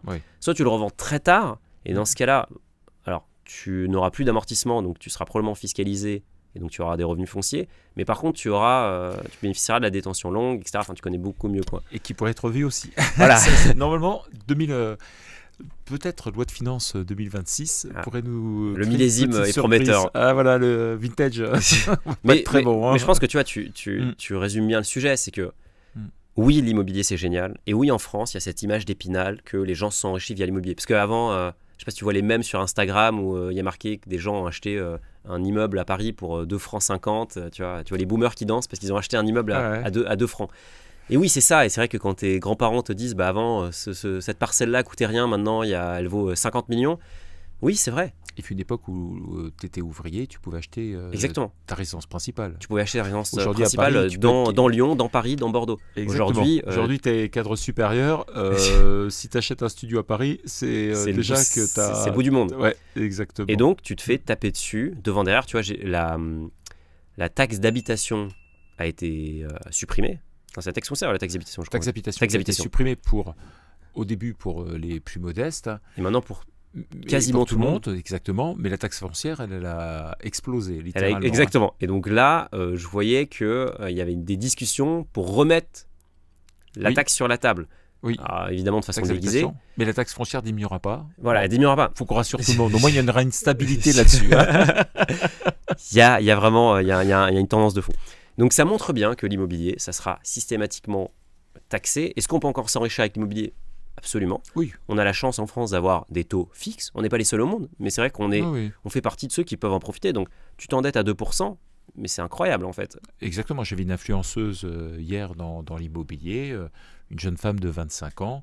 Elle a acheté un bien immobilier en apportant quasiment rien du tout. Ouais, ça existe quasiment plus. Et le montant, effectivement, de ses loyers couvre très largement le montant de son emprunt qu'elle a pris sur 25 ans. Ouais, ça c'est beau. Alors là, franchement, moi je lui ai donné toutes mes félicitations et elle me demandait quelques astuces fiscales pour son deuxième immeuble qu'elle voulait acheter. Ouais. Bon, là mais là, on touche du doigt une minorité de personnes. C'est une minorité de gens. Exactement. Et tu vois, on ne peut pas bâtir une stratégie sur quelque chose d'exceptionnel. Sur une anecdote. Et donc, je pense que, tu vois, si tu aimes l'immobilier et que tu es jeune et que tu es salarié, a priori c'est pas notre audience, mais on va dire que tu es salarié, tu as un truc qui est magique qui s'appelle le CDI. Oui. Tu vas voir une banque, ils vont dire bien sûr qu'on vous prête. Toi et moi, on va voir une banque, ils vont nous dire mais la porte c'est par là, merci, au revoir. Alors que nous, même, on embauche des gens qui eux peuvent faire des crédits. C'est très paradoxal, mais bon, voilà, c'est comme ça que ça marche en France. Et donc tu as ce sésame, et c'est vrai que si tu as envie de faire ça, je pense que si tu commences à 20 ans, tu pourrais acheter un appartement tous les ans, théoriquement. J'ai des amis qui l'ont fait, tu vois. Ah oui, c'est extrêmement chronophage. Mais par contre, c'est vrai que l'expertise que tu développes, elle est tellement forte parce que tu achètes généralement presque, j'allais dire, dans une rue, quoi. Tu achètes vraiment dans un quartier. Moi, j'allais le dire. Même quartier, tu achètes dans le 3e à Lyon et tu connais les immeubles, toutes les rues, tous les trucs, tu sais tout par cœur. Ça, tu peux le faire. Et ça, donc, tu peux le faire en LMNP au début. Après, bon, ça va un peu changer. Tu vas passer en LMP, etc. Maintenant, là où c'est un peu magique pour les entrepreneurs, c'est que tu as ta société opérationnelle qui est détenue par une holding. Enfin, le schéma, tu l'as fait 50 000 fois. Et ensuite, tu as la SCI. Et donc, eh bien, tu peux faire circuler l'argent. Et c'est là où ça devient super intéressant. Tu n'apportes jamais d'argent à titre personnel. Exactement. Et ce que j'aime bien, moi, dans ce schéma, c'est que le LMNP, ça faisait quand même longtemps qu'on disait « Ouh là là, il est un peu en sursis, ce gars-là ». Et ben voilà, c'est le premier pan est tombé. Probablement que le reste finira aussi par tomber. Alors, ça va pas se faire sur 2 jours. Non. Mais on finira, et ça c'est un peu terrible, nous, parce que j'ai des LMNP, et c'est vrai que tu es en train de jouer, le match il a commencé depuis 80 minutes, et on te dit, ah bah maintenant en fait, il n'y a plus 2 buts, il y en a 4. Oui, et c'était rétroactif. C'est ça le problème. Voilà, exactement. Vous ne saviez pas depuis le début. Vous ne saviez pas, mais voilà, surprise, et tant pis pour vous. Ça c'est un peu pénible. La SCI, tu te mets à l'IS, avant que l'IS bouge. Enfin, si on bouge l'IS, je pense qu'on détruit ce qui reste du tissu économique français. Oui, pour de bon. Pour de bon. Voilà, parce qu'on a quand même, on a beaucoup travaillé le sujet en fond. Oui. Donc, je pense que la classe politique a essayé de tout casser. Il y a eu quand même la baisse de l'IS qui est, je pense, une excellente chose. Donc, tu te mets vraiment du côté entreprise. Et donc, finalement, tu regardes ton setup, tu es complètement côté entreprise. Et ça, c'est un énorme avantage. Donc, ça, c'est une option. L'autre option, c'est de dire, j'adore l'IMO. Mais par contre, j'ai pas envie de gérer. Et donc, tu peux déléguer la gestion, mais bon, ça, j'y crois moyennement. Tu peux aussi acheter des fonds cotés qui investissent dans de l'immobilier. Ça s'appelle des foncières cotées. Tu peux le faire en France, tu peux le faire en Europe, tu peux le faire aux États-Unis. Le problème, c'est que c'est extrêmement volatile. C'est-à-dire que quand la bourse se pète la gueule, la foncière cotée aussi. Alors que fondamentalement, l'immeuble ou le centre commercial, il n'a pas vraiment bougé en valeur. Tout à fait. Ce que tu peux faire, et qui est peut-être un truc un peu spécifique à la France, c'est la SCPI. C'est vraiment un produit qui n'existe qu'ici. Oui, et la SCPI a eu beaucoup de détracteurs ces derniers temps quand même. La SCPI a beaucoup de détracteurs. Je pense que, tu vois, il y a un ministre qui a dit récemment « Les chiens à bois, la caravane passe ». Je pense que c'est assez intéressant de regarder les classes d'actifs qui sont complètement délaissées. Parce que c'est là, généralement, qu'on commence à faire les bonnes affaires. Alors, il y en a qui sont délaissées pour des bonnes raisons, parce qu'elles sont tout simplement inintéressantes. Mais il y en a qui ont quand même un vrai attrait. Et donc, dans la SCPI, ce qui s'est passé, c'est qu'il y a eu une bulle. Et donc, il y a eu de l'excès. Et on a beaucoup acheté à crédit, très cher. Et à un moment, ça s'est cassé la figure. Et donc, il y a eu des corrections assez terribles dans les prix de parts. Tout à fait. C'est vrai qu'il y avait une espèce de croyance que le prix de la part de la SCPI ne pouvait que monter. Oui. Et donc là, il y a des SCPI dont les prix de parts ont été revus à la baisse 3 fois de suite, à 3 mois d'intervalle, avec des corrections monstrueuses. 20%, 20%. Enfin, c'est un peu du jamais vu, quoi. Il y a aussi des SCPI qui s'en sont très bien sortis. Et là, il n'y a pas trop de secrets. Il y a les SCPI sectorielles et les SCPI diversifiées. Les SCPI sectorielles, en fait, c'est un peu le pire des deux mondes. Parce que quand le secteur va bien, tu surpayes. Quand le secteur va mal, ta valo s'effondre. Et les SCPI ont une obligation légale, en fait, de réévaluer leur patrimoine régulièrement. Elles n'ont pas le droit de dévier depuis 10%. Enfin bref, il y a toute une histoire. Et donc, c'est un peu le piège. Les SCPI diversifiées, elles peuvent acheter de la santé, mais elles peuvent aussi acheter des entrepôts, des commerces, enfin tout ce qui, en gros, n'est pas à la mode en ce moment. Et elles peuvent aussi se diversifier géographiquement. Les gens qui ont acheté que Paris, Prime, etc., eux, on n'en entend plus parler. Les gens qui ont acheté partout en Europe et qui sont diversifiés, finalement, c'est un très bon véhicule. Et donc, là, il y a des schémas intéressants. Alors, attention, tu as des frais dans les SCPI, il faut bien choisir, il faut diversifier, il ne faut pas en prendre une, il faut en prendre 3 ou 4 ou 5. Mais ce que tu peux faire en tant qu'entrepreneur, c'est que tu peux acheter l'usufruit, donc placer la trésor de ta boîte et générer un rendement. En perso, tu peux acheter la nue propriété de cette même part de SCPI. Ce qui va se passer, c'est que tu vas tout simplement détenir une part, mais pas toucher de loyer. Et donc, tu peux timer ça, par exemple, avec ton départ à la retraite ou une baisse d'activité. Donc, disons que dans 9 ans, tu veux partir aux Caraïbes, devenir moniteur de jet ski. Eh bien, pourquoi pas? Dans 9 ans, en fait, tu vas démembrer la SCPI sur 9 ans. Et donc, dans 9 ans, on va reconstituer la part et donc tu commenceras à toucher des loyers. Sauf qu'à ce moment-là, ton salaire, ou ta REM ou ton activité va baisser fortement et donc ton taux d'IR, sera aussi beaucoup moins important. Tout à fait. Et donc, c'est vrai que le schéma où tu fais l'usufruit et tu fais la nue propriété au sein de entre toi et ton entreprise, ça se fait. Et c'est un schéma qui est assez intéressant, je trouve, parce que tu as un peu le meilleur des deux mondes. Attention, il faut vraiment diversifier les SCPI. C'est hyper important. Et tu ne fais rien surtout. C'est-à-dire que les SCPI te versent des loyers, tu ne fais rien. On met de côté l'immobilier. Parlons de bourse maintenant, parce que là, c'est quand même le gros du morceau. Ouais, c'est le gros morceau. Tu vois, souvent, quand on parle de bourse, on va dire « j'investis en assurance vie ». C'est pas un investissement, c'est un contenant. C'est une enveloppe, on met des choses dedans. Donc, ce qui compte, c'est est-ce qu'on veut prendre du risque ou est-ce qu'on veut plutôt jouer plat du pied sécurité. Donc, tu as les actions, mais tu as aussi les obligations, qui sont des prêts aux États, aux municipalités, aux entreprises. C'est un peu plus compliqué à comprendre parce qu'il y a des mécanismes un peu bizarres. Mais disons que c'est les deux grandes composantes de la bourse. C'est actions, obligations. Il y a les fonds monétaires aussi, mais on va les mettre de côté un moment. On a parlé un peu des actions. Je pense que c'est le moteur indispensable. Je pense que moi, si je veux laisser une petite marque dans l'histoire de l'investissement en France, c'est que je veux avoir encouragé les Français et les Françaises à sauter le pas de l'investissement action. Parce que c'est vraiment la base, en fait. Et tu vois, en France, il y a à peu près 7% des Français qui sont investisseurs actions contre plus de 45% des Américains. 7%. C'est hyper faible. Et en fait, tu as là-dedans les investisseurs qui ont de l'épargne salariale, qui est de l'épargne contrainte. Donc en fait, si tu enlèves l'épargne salariale, il n'y a personne. C'est l'épaisseur du trait, c'est ridicule. D'accord. Donc c'est assez terrible, c'est en train de changer complètement. Et donc quand on regarde les derniers sondages de l'AMF, il y a un truc qui s'appelle le baromètre de l'épargne, qui est un super format, qui est gratuitement accessible sur le site de l'AMF. On voit que parmi les jeunes investisseurs, la classe d'actifs préférée, alors c'est même pas la bourse, c'est la crypto, mais derrière c'est la bourse. Et l'immobilier est en train de retomber très fortement, le livret A est en train de retomber très fortement, parce qu'en fait, il y a une compréhension du sujet. Et donc, bourse égale ETF. Et si vous voulez faire du stock picking, c'est-à-dire choisir des titres individuels, pas de problème, faites-le. Mais dites-vous, vous faites 80% d'ETF, 20% de stock picking. Vous logez ça dans quoi ? Si c'est au sein de votre boîte et que vous avez accès au contrat de capi, pourquoi pas faire un contrat de capi ? Si c'est un compte titre, faites-le sur un compte titre. Il faudra quand même, il y a une fiscalité chaque année, donc ça va générer des petites contraintes d'IS. Et il y a aussi une petite contrainte comptable. C'est vrai qu'il y a beaucoup de retours, j'ai beaucoup de retours de clients qui me disent que il faut choisir le comptable qui sait traiter ce sujet-là, parce que c'est encore trop rare en réalité. Tout à fait. Donc ça, c'est si on est en personne morale. Si on est en personne physique, comme je l'ai dit, la bourse, c'est assez automatique, c'est le PEA, parce que c'est la meilleure enveloppe. Le problème du PEA, c'est que c'est capé à 150 000. Alors on va se dire 150 000, c'est beaucoup. C'est vrai, c'est beaucoup. Mais si on a commencé très tôt, on va finir par les taper assez rapidement en réalité. C'est 150 000 euros de contribution. C'est pas de valorisation. C'est ça. Il y a des PEA aujourd'hui qui font 1, 2, 5, 20, 50 millions d'euros. Comment ils ont fait ? Ils ont investi très tôt et surtout ils ont apporté des titres non cotés. C'est un peu le axe. Tu vois, si tu mets, alors ça marcherait pas trop, mais tu pourrais théoriquement quelqu'un pourrait mettre ses parts de Dougs dans un PEA, et là c'est un peu à la martingale. Il y a des gens qui ont fait des coups monstrueux, parce qu'après quand tu les vends, l'argent est dans le PEA, et tu payes que la CSG CRDS, qui elle ne fait qu'augmenter aussi. Bon, c'est un autre sujet. Mais donc généralement la reco, c'est tout vend un PEA, ETF à 100%, un peu de stock picking si ça t'intéresse. Si tu veux vraiment faire du stock picking américain, fais ça sur un compte titre, parce qu'en fait tu as beaucoup plus de flexibilité. Le PEA est très limité. Tu peux pas acheter Tesla ou Apple sur un PEA parce que c'est que les actions européennes.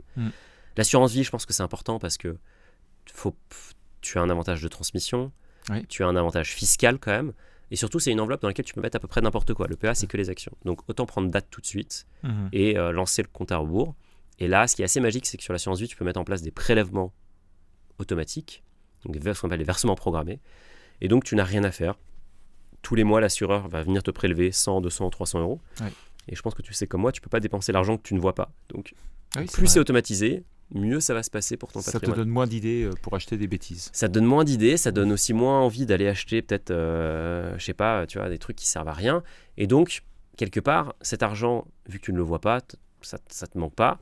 Et surtout, c'est automatisé. Et donc, tu n'as pas ce biais qui est humain et qu'on a tous, qui est que quand les marchés baissent, tu vas dire, ça peut baisser encore un peu plus. Je pourrais faire une meilleure affaire. Et quand ça monte, tu dis, c'est cher quand même. Mais oui, mais en fait, les marchés sont haussiers la majorité du temps. C'est bien ça qu'il faut retenir. Les marchés baissent, augmentent plus qu'ils ne baissent. Donc, de mémoire, c'est 70% du temps, les marchés sont en hausse. Donc 70% des jours d'une année, les marchés montent. Donc il faut, à un moment, se lancer. Mais donc, l'enveloppe, en fait, va dépendre d'où est l'argent, en réalité. Et après, ce qu'on met dedans, si on veut prendre des risques actions, si on veut un peu mettre un amortisseur, on peut mettre des obligations ou du fonds en euros. Je préfère les obligations pour plusieurs raisons, notamment parce que le fonds en euros est lié à un assureur, alors que les obligations sont liées à beaucoup d'entreprises, en réalité, donc beaucoup de créanciers, tu vois. Donc, là, pareil, tu peux prendre des ETF pour investir dans des obligations de toutes les maturités, de tous les pays, toutes les signatures. Tu n'as pas besoin de choisir. C'est assez compliqué d'acheter des obligations en direct. Vraiment, je ne recommande pas du tout de faire ça. C'est vraiment réservé aux professionnels pour le coup. Oui. Et en plus, tu peux pas. Enfin, il y a des tickets minimum énormes. Donc, mieux vaut faire des ETF. Et en fait, du coup, la répartition dans ton patrimoine entre actions et obligations, elle va dépendre de ta capacité à prendre du risque. Oui. Si tu es très jeune et que tu es très à l'aise sur la volatilité, pas de problème, mets-toi en action, mais peut-être un tout petit peu d'obligations histoire d'amortir. Oui. Si au contraire, tu n'es pas du tout prêt à prendre du risque, eh bien dans ce cas-là, va plutôt faire l'inverse, mets-toi à 80% en obligations ou en fonds en euros, et mets quand même un petit peu de risque, tu vois.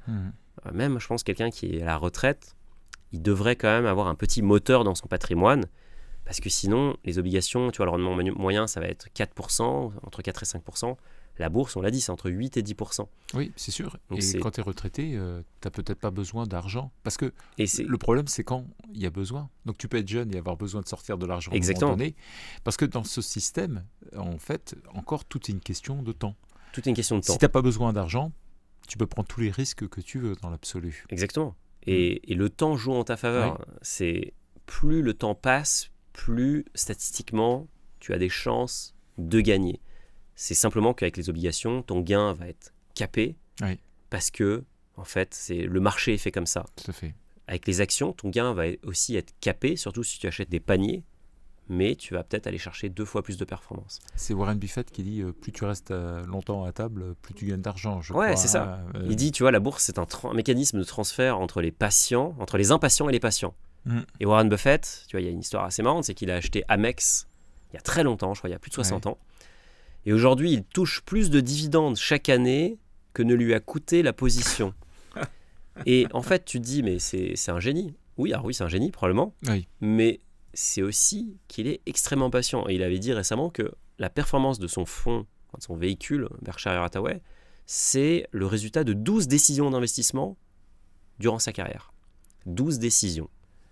C'est pas énorme. C'est pas énorme. Non. Mais en fait, je pense que si tu regardes. Quelqu'un qui est parti à la retraite à 94 ans. Exactement. Si tu regardes, je pense, l'histoire de Doug, et si je regarde l'histoire de Finari, je vais me dire, c'est probablement. Ça se résume à quelques décisions. Nous, c'est pareil. Mais c'est tout le temps comme ça, en fait. Il y a très peu de décisions. Et donc, exactement. Et en fait, on passe beaucoup de temps à s'agiter, mais. À exécuter plutôt les décisions. Exactement. Et donc. La qualité d'exécution est plus importante. Ça, de toute façon. L'idée, je pense que tous les entrepreneurs le savent, l'idée a peu d'importance au final. C'est l'équipe, le marché, etc. Mais donc l'investissement, c'est pareil. C'est si tu as décidé tôt d'investir dans une allocation XY et que tu t'y tiens tous les mois, en fait, c'est statistique. Tu vois, en France, tout le monde, tous les gens qui gagnent plus, qui ne dépensent, devraient être millionnaires à l'âge de 60 ans. S'ils investissent. Et ça, c'est pas politiquement incorrect. C'est juste, c'est mathématique. Tu fais le calcul des intérêts composés avec un petit investissement tous les mois. J'avais fait le calcul, je crois que c'était 100 € par mois sur 42 ans, tu étais à plus d'1 million d'euros de mémoire, par vérifier. Mais sauf accident de la vie. Sauf accident de la vie, et en prenant évidemment en compte que 1 million dans 42 ans, ça vaudra moins qu'1 million aujourd'hui parce qu'il y a un truc qui s'appelle l'inflation qui va passer par là. Sauf que les actions, c'est un des seuls instruments qui te couvre contre la hausse des prix parce que la hausse des prix, c'est quoi ? C'est les entreprises qui augmentent leurs prix. Donc, si elles augmentent leurs prix, elles augmentent leurs bénéfices. Et donc, tu as un hedge, une couverture intégrée. Avec le livret A, avec tout un tas d'instruments, tu n'as aucune couverture. Donc, c'est paradoxalement le meilleur instrument pour se protéger. Donc, l'instrument le plus volatile est peut-être finalement le plus sûr parce qu'avec un livret A, tu as une probabilité de 100% de perdre du pouvoir d'achat. Avec la bourse, tu as une probabilité de 100% sur le long terme de t'enrichir. Quel pourcentage de crypto tu mettrais dans un portefeuille ? Ça dépend de toi, Patrick. Je pense que ça dépend de ta capacité à prendre de risques. Si tu n'aimes pas la crypto, je te conseille de mettre 0. Il y a des gens qui sont anti-crypto et il n'y a aucun problème. Warren Buffett n'aime pas la crypto parce qu'il ne comprend pas l'objet. Oui. je pense qu'il se porte très bien, a priori. Oui. Il peut acheter ses Big Mac et boire son Coca, pas de problème. Oui, parce qu'il a, en plus, il n'a pas des goûts de luxe. Non, il n'a pas des goûts de luxe. Alors, je pense qu'il y a quand même un peu d'image dans tout ça, mais c'est vrai que lui, il a des principes d'investissement et il s'y tient. Et il a été, sa performance depuis le début de l'année est exceptionnelle, parce qu'il a quand même vendu toutes les boîtes tech avant le crack. Mais bon, bref, si tu n'as pas la crypto, tu n'en achètes pas. Maintenant, si tu as envie de t'y exposer, je pense que c'est intéressant si la classe d'actifs t'intéresse. Là, moi, ce que je ferais à la place des gens, c'est je ferais entre 1 et 5%. Et la crypto, c'est très vaste. Tu vois, aujourd'hui, il y a plus de 20 000 cryptos. Il y a des projets qui ne servent absolument à rien. Il y a des projets avec tous les noms de chiens, de chats et de ce que tu veux. Oui. Enfin, il y en a une qui est connue. Ouais. Enfin, il y en a une principale. Et puis il y a les autres. Voilà, exactement. Il y a le roi et il y a tous les gens qui aimeraient bien être à la place du roi. Il y a le calife et tous les autres. Et donc, je pense que c'est assez simple. Le Bitcoin, c'est vraiment l'instrument qui a démontré son utilité. Il faut quand même se remettre dans le. Enfin, c'est assez lunaire en réalité. En 2025, BlackRock achète du Bitcoin. Des entreprises achètent du Bitcoin. Des États achètent du Bitcoin. Tesla achète du Bitcoin. Tesla achète du Bitcoin. Même le Bitcoin qui a été décrit comme une arnaque par tous les gouverneurs des banques centrales, par tous les spécialistes, par qui tu veux. Tu vois, tu as même un site qui référence toutes les fois où le Bitcoin a été déclaré comme mort par les grands médias financiers. Oui. Donc il y a des centaines d'inscriptions. Bon bah voilà, il est encore là aujourd'hui. Je crois qu'au moment du tournage, il est quasiment à 100 000 € par Bitcoin. C'est complètement lunaire en fait. Et contrairement, enfin on dit souvent que c'est l'or digital, contrairement à l'or, on sait combien il y a de Bitcoin. L'or, en réalité, on ne connaît pas la quantité d'or exacte sur Terre. On pense à peu près la connaître. Oui, ce qui devrait représenter à peu près, si on remplissait tout, j'ai entendu que ça ferait une piscine olympique, pas plus. Ouais, c'est la totalité de l'or de la planète. C'est pas grand-chose. Non, c'est très lourd par contre. C'est très lourd et ça vaut cher. Ouais. Et l'or a explosé ces dernières années. Mais l'or, encore une fois, tu vois, les gens qui vont regarder le cours de l'or, ils vont se dire, mais c'est génial, il faut que j'investisse dedans. L'or, sur le long terme, c'est un mauvais investissement. C'était un bon investissement là ces dernières années, mais ça c'est du trading en fait. Sur le long terme, c'est un mauvais investissement parce que c'est un investissement qui ne produit rien. C'est un actif de diversification. Et à choisir entre l'or et le Bitcoin, bah l'or il faut le stocker. Il y a beaucoup de frais à l'achat et à la revente. Je préfère tous les jours le Bitcoin et je pense que l'ère du temps fait que oui, il faudra un actif digital plutôt qu'un actif physique. Donc le Bitcoin, entre 1 et 5% si ça t'intéresse. Et après, si tu as envie d'y aller à fond, achète-en plus. Et je pense que, tu vois, on me demande souvent, est-ce que tu achètes encore à ce prix-là ? Et j'ai publié, je fais un DCA toutes les semaines, j'investis 100 € sur Finari. Depuis la création de notre produit, et donc c'était juillet-août 2023, j'étais le premier client de la solution. Je suis client d'ailleurs de toutes les solutions. C'est un peu la différence entre un banquier et moi, c'est que moi j'achète ce que je prêche, je fais ce que je dis ce que je fais, c'est pareil, tu vois. Ça fait. Et évidemment qu'il y a eu des moments où le Bitcoin a beaucoup baissé, comme jusqu'à très récemment en réalité. Et il y a des moments où ça a beaucoup augmenté. Maintenant, sur le long terme, et j'ai rien fait.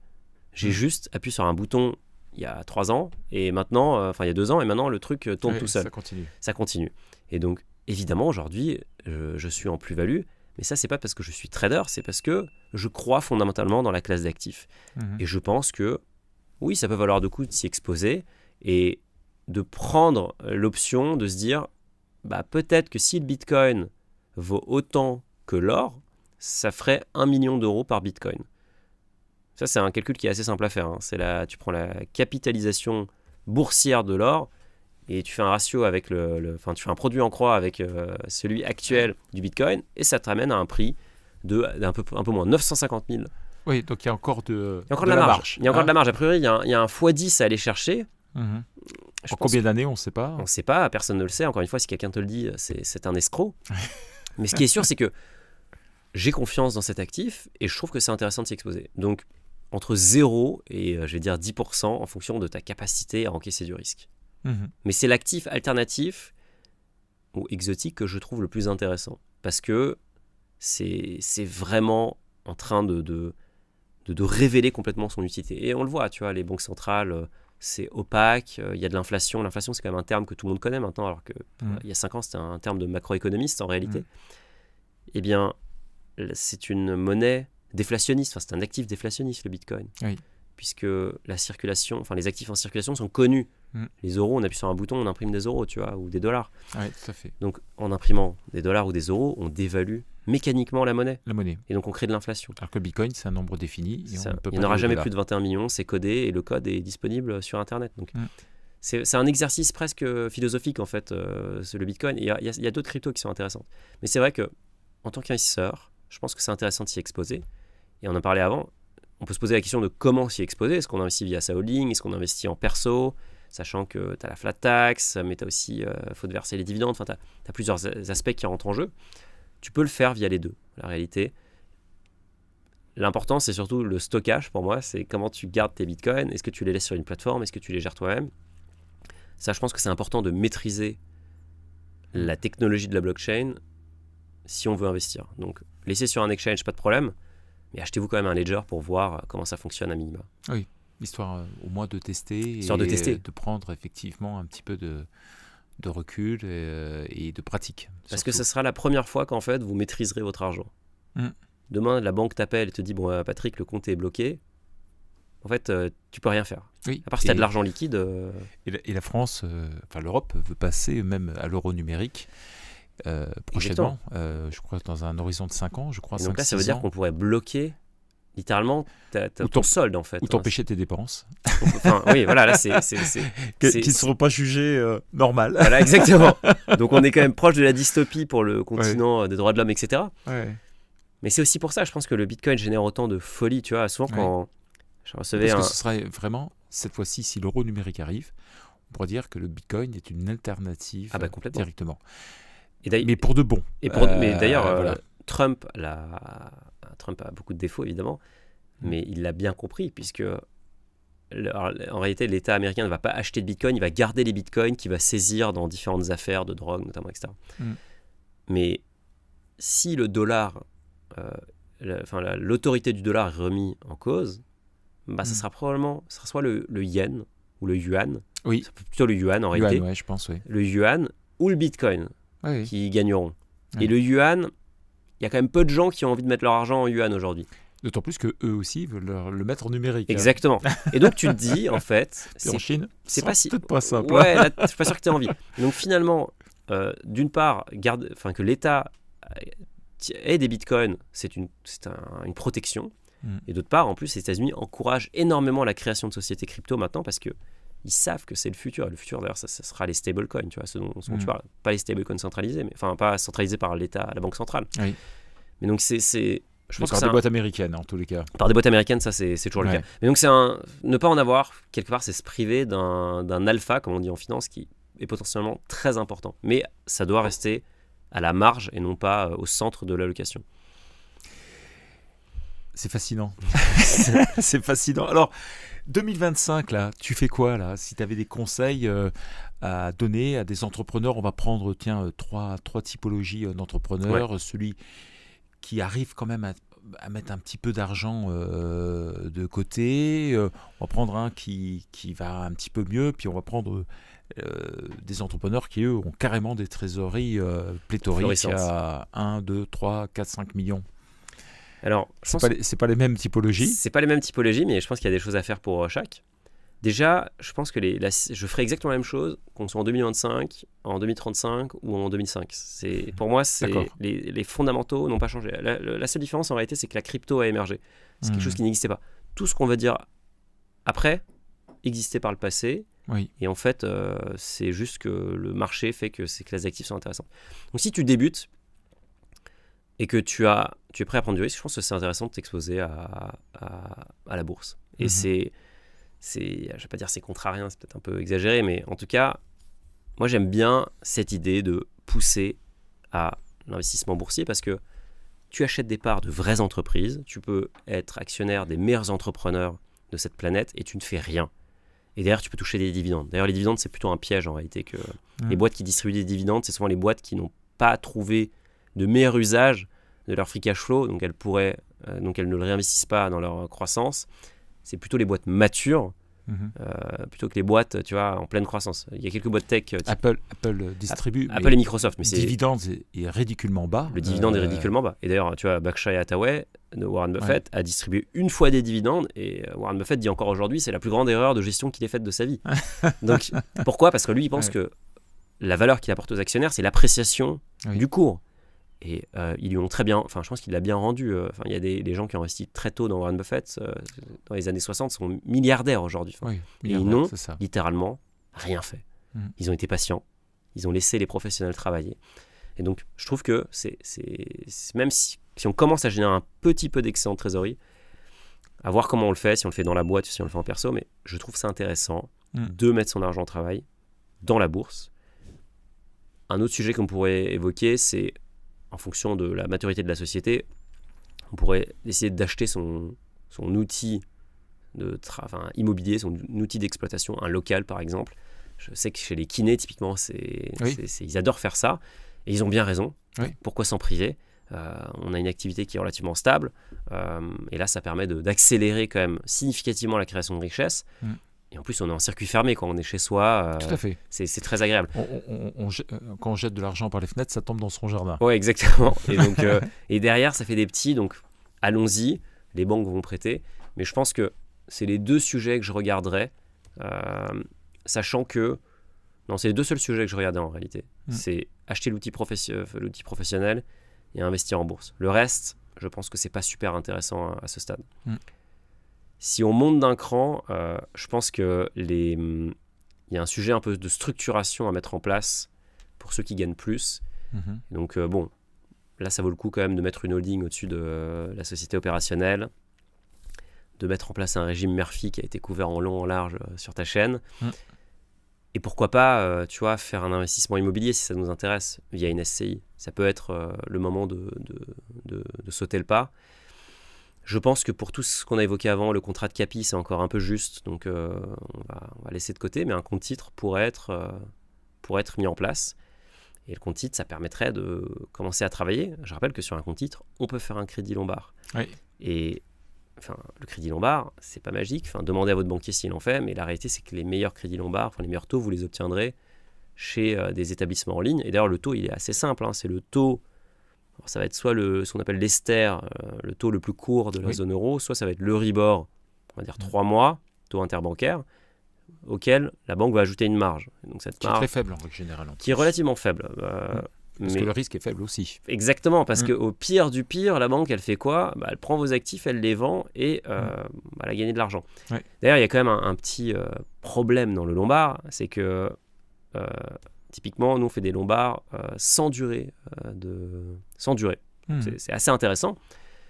Mais il faut avoir conscience qu'on paye des intérêts sur le capital qu'on n'amortit pas. Tout à fait. Donc, c'est quand même plus cher qu'un crédit amortissable. Ouais. Mais encore une fois, on a accès à un crédit qu'on n'aurait peut-être jamais eu par ailleurs. Donc, ou qui aurait coûté beaucoup plus cher en ressortant l'argent. Exactement, alors ça de toute façon. ça c'est une certitude au moins. Ça c'est vraiment une certitude. Mais donc en fait, je dirais que l'entrepreneur qui est au niveau 2, il va amplifier ce que fait l'entrepreneur au niveau 1 parce qu'il a tout simplement plus d'outils à sa disposition. Et je pense que même l'entrepreneur au niveau 1 a plus intérêt à accélérer son activité plutôt qu'à essayer d'optimiser. Bien évidemment, oui. J'ai croisé, chez Finarié, on a une activité de gestion privée. Nos clients, c'est très simple. C'est des gens qui ont des activités extrêmement rentables, des gens qui ont vendu leur activité et des cadres dirigeants des grandes sociétés. Voilà, c'est ces 3 profils. Donc, sur les entrepreneurs, tu vois bien que c'est venu après la gestion de l'argent. Par contre, généralement, c'est vrai qu'il faut mettre un coup de propre énorme parce que c'est un peu le chaos total. Et souvent, ils ont délégué à leur banquier, à plein d'experts théoriques. Mais en réalité, le banquier, il n'est pas entrepreneur. Il vend les produits maison. Il prend des coms. Alors, la REM est un peu différente, mais en gros, il est rémunéré sur ce qu'il vend. Donc, mieux vaut gérer soi-même. Mais en tout cas, encore une fois, mieux avoir une activité qui marche avant d'optimiser, faire des économies de bout de chandelle. Et après, le 3e palier, voilà, je pense que c'est un peu... tout est possible. Le contrat de capi dont on parlait tout à l'heure, je pense que ça devient une évidence. Si on a envie d'aller sur des actifs financiers, si on a envie de faire de l'immobilier, là, on peut se faire un empire de SCI et compagnie. Ça peut être intéressant. D'ailleurs, on peut aussi déléguer cette partie-là. Le private equity, je trouve, en tout cas, c'est nous ce qu'on fait beaucoup en gestion privée, ça prend quand même tout son sens. Surtout, tu vois, typiquement, le private equity, c'est assez intéressant. En ce moment, ce qui marche beaucoup, c'est au sein du private equity, ce qu'on appelle le secondaire. C'est des fonds qui ont besoin de vendre des participations parce qu'il faut qu'ils rendent l'argent à leurs investisseurs. Et vu que les participations elles-mêmes, enfin les sociétés ne peuvent pas être vendues, ils vendent des paquets. Ils vendent des paquets à d'autres investisseurs, à d'autres fonds. Et ça donne lieu à des décotes. Et donc, en ce moment, tu peux acheter des portefeuilles à moins 30, moins 40%. Des portefeuilles qui vont bientôt arriver à maturité. Donc, en fait, tu t'évites ce qu'on appelle la courbe en J dans le private equity. C'est-à-dire que tu vas d'abord beaucoup dépenser, beaucoup investir, parce qu'il faut déployer de l'argent. Et ensuite, je vais sourire, ensuite, tu vas commencer à vendre tout ça. Ouais. Et le secondaire, lui, il arrive tout en bas. Enfin, il arrive au moment où la courbe en J remonte, en réalité. Ouais. Et donc, il évite toute la zone de la mort, qui est quand même très dur psychologiquement, parce que c'est-à-dire que tous les ans, ton investissement baisse en valeur. C'est une catastrophe. C'est un peu pénible, mais ça fait partie du jeu, d'ailleurs. Ouais. Enfin, vraiment, si vous regardez une allocation de Bernard Arnault, typiquement, je pense que son patrimoine, ça doit être 30% de private equity. Mais c'est logique, et ça doit être beaucoup de financiers, du private equity, un tout petit peu d'immobilier. Pourquoi ? Parce qu'au bout d'un moment, tu ne peux pas acheter 150 immeubles, tu vois. Non. Tu peux, mais c'est une gestion faramineuse. Et en fait, tu vois, même les gros immeubles à Lyon, à Paris, ça va coûter combien ? Ça va coûter 200 millions d'euros. Mais c'est une opération incroyablement complexe. Aujourd'hui, tu veux acheter 200 millions d'euros d'actions Tesla, tu appuies sur un bouton, c'est fait. Oui, en une seconde. En une seconde. Et tu veux ressortir aussi, c'est fait. Oui. Tu n'as rien à faire. Donc, c'est juste un problème logistique de parquer de l'argent dans du financier, c'est extrêmement simple. Parquer de l'argent dans l'immobilier, au bout d'un moment, c'est pas extensible à l'infini. Et tu vas pas avoir... Alors, tu peux avoir 10 résidences secondaires, mais tu peux pas être dans 10 endroits à la fois. Donc ça n'a aucun intérêt. Et en réalité, du coup, c'est vraiment le financier, enfin la partie bourse et le private equity qui sont les grosses parties. Mais donc il faut regarder la classe d'actifs du moment. Là en ce moment, c'est le secondaire qui est vraiment super intéressant. Historiquement, c'était plutôt le LBO. Mais je trouve que le private equity peut vraiment être un outil qu'il faut regarder. Je le disais tout à l'heure, c'est à partir de 100 000 euros minimum, parce qu'il faut être investisseur qualifié. Il y a un risque qui est quand même très important, donc l'AMF regarde très précisément qui fait quoi, parce qu'on est vraiment bloqué dans les fonds. Et d'ailleurs, enfin, la magie du private equity, après je passerai au dernier instrument, c'est que si tu fais plusieurs vintages, tu as eu des capital calls, donc tu as versé pas mal, mais tu commences à rentrer dans la phase où tu as des distributions. Et donc ça, c'est ce qu'ont les grosses fortunes, et c'est ça le hack en réalité des grosses fortunes, c'est que les distributions des premiers investissements payent les appels de capitaux des derniers. Et vu que le TRI de ces trucs-là, c'est du 22%, et ben en fait, tu es dans une accélération de la création de richesse qui est complètement délirante. Et je veux dire, si tu fais ça depuis 30 ans, et c'est ce que font tous les endowments des grandes universités, les grands family office, et bien effectivement, tu te retrouves avec énormément de patrimoine. Et donc, mieux vaut lancer la machine tôt. Mieux vaut faire des vintages réguliers, ce qui nécessite quand même de pouvoir mettre... D'ailleurs, tu ne mets pas 100 000 euros, tu commites sur 100 000 euros, mais en réalité, tu décaisses, on va dire, 20 000 euros maintenant, et ensuite 20 000 euros sur les 4 années qui vont suivre.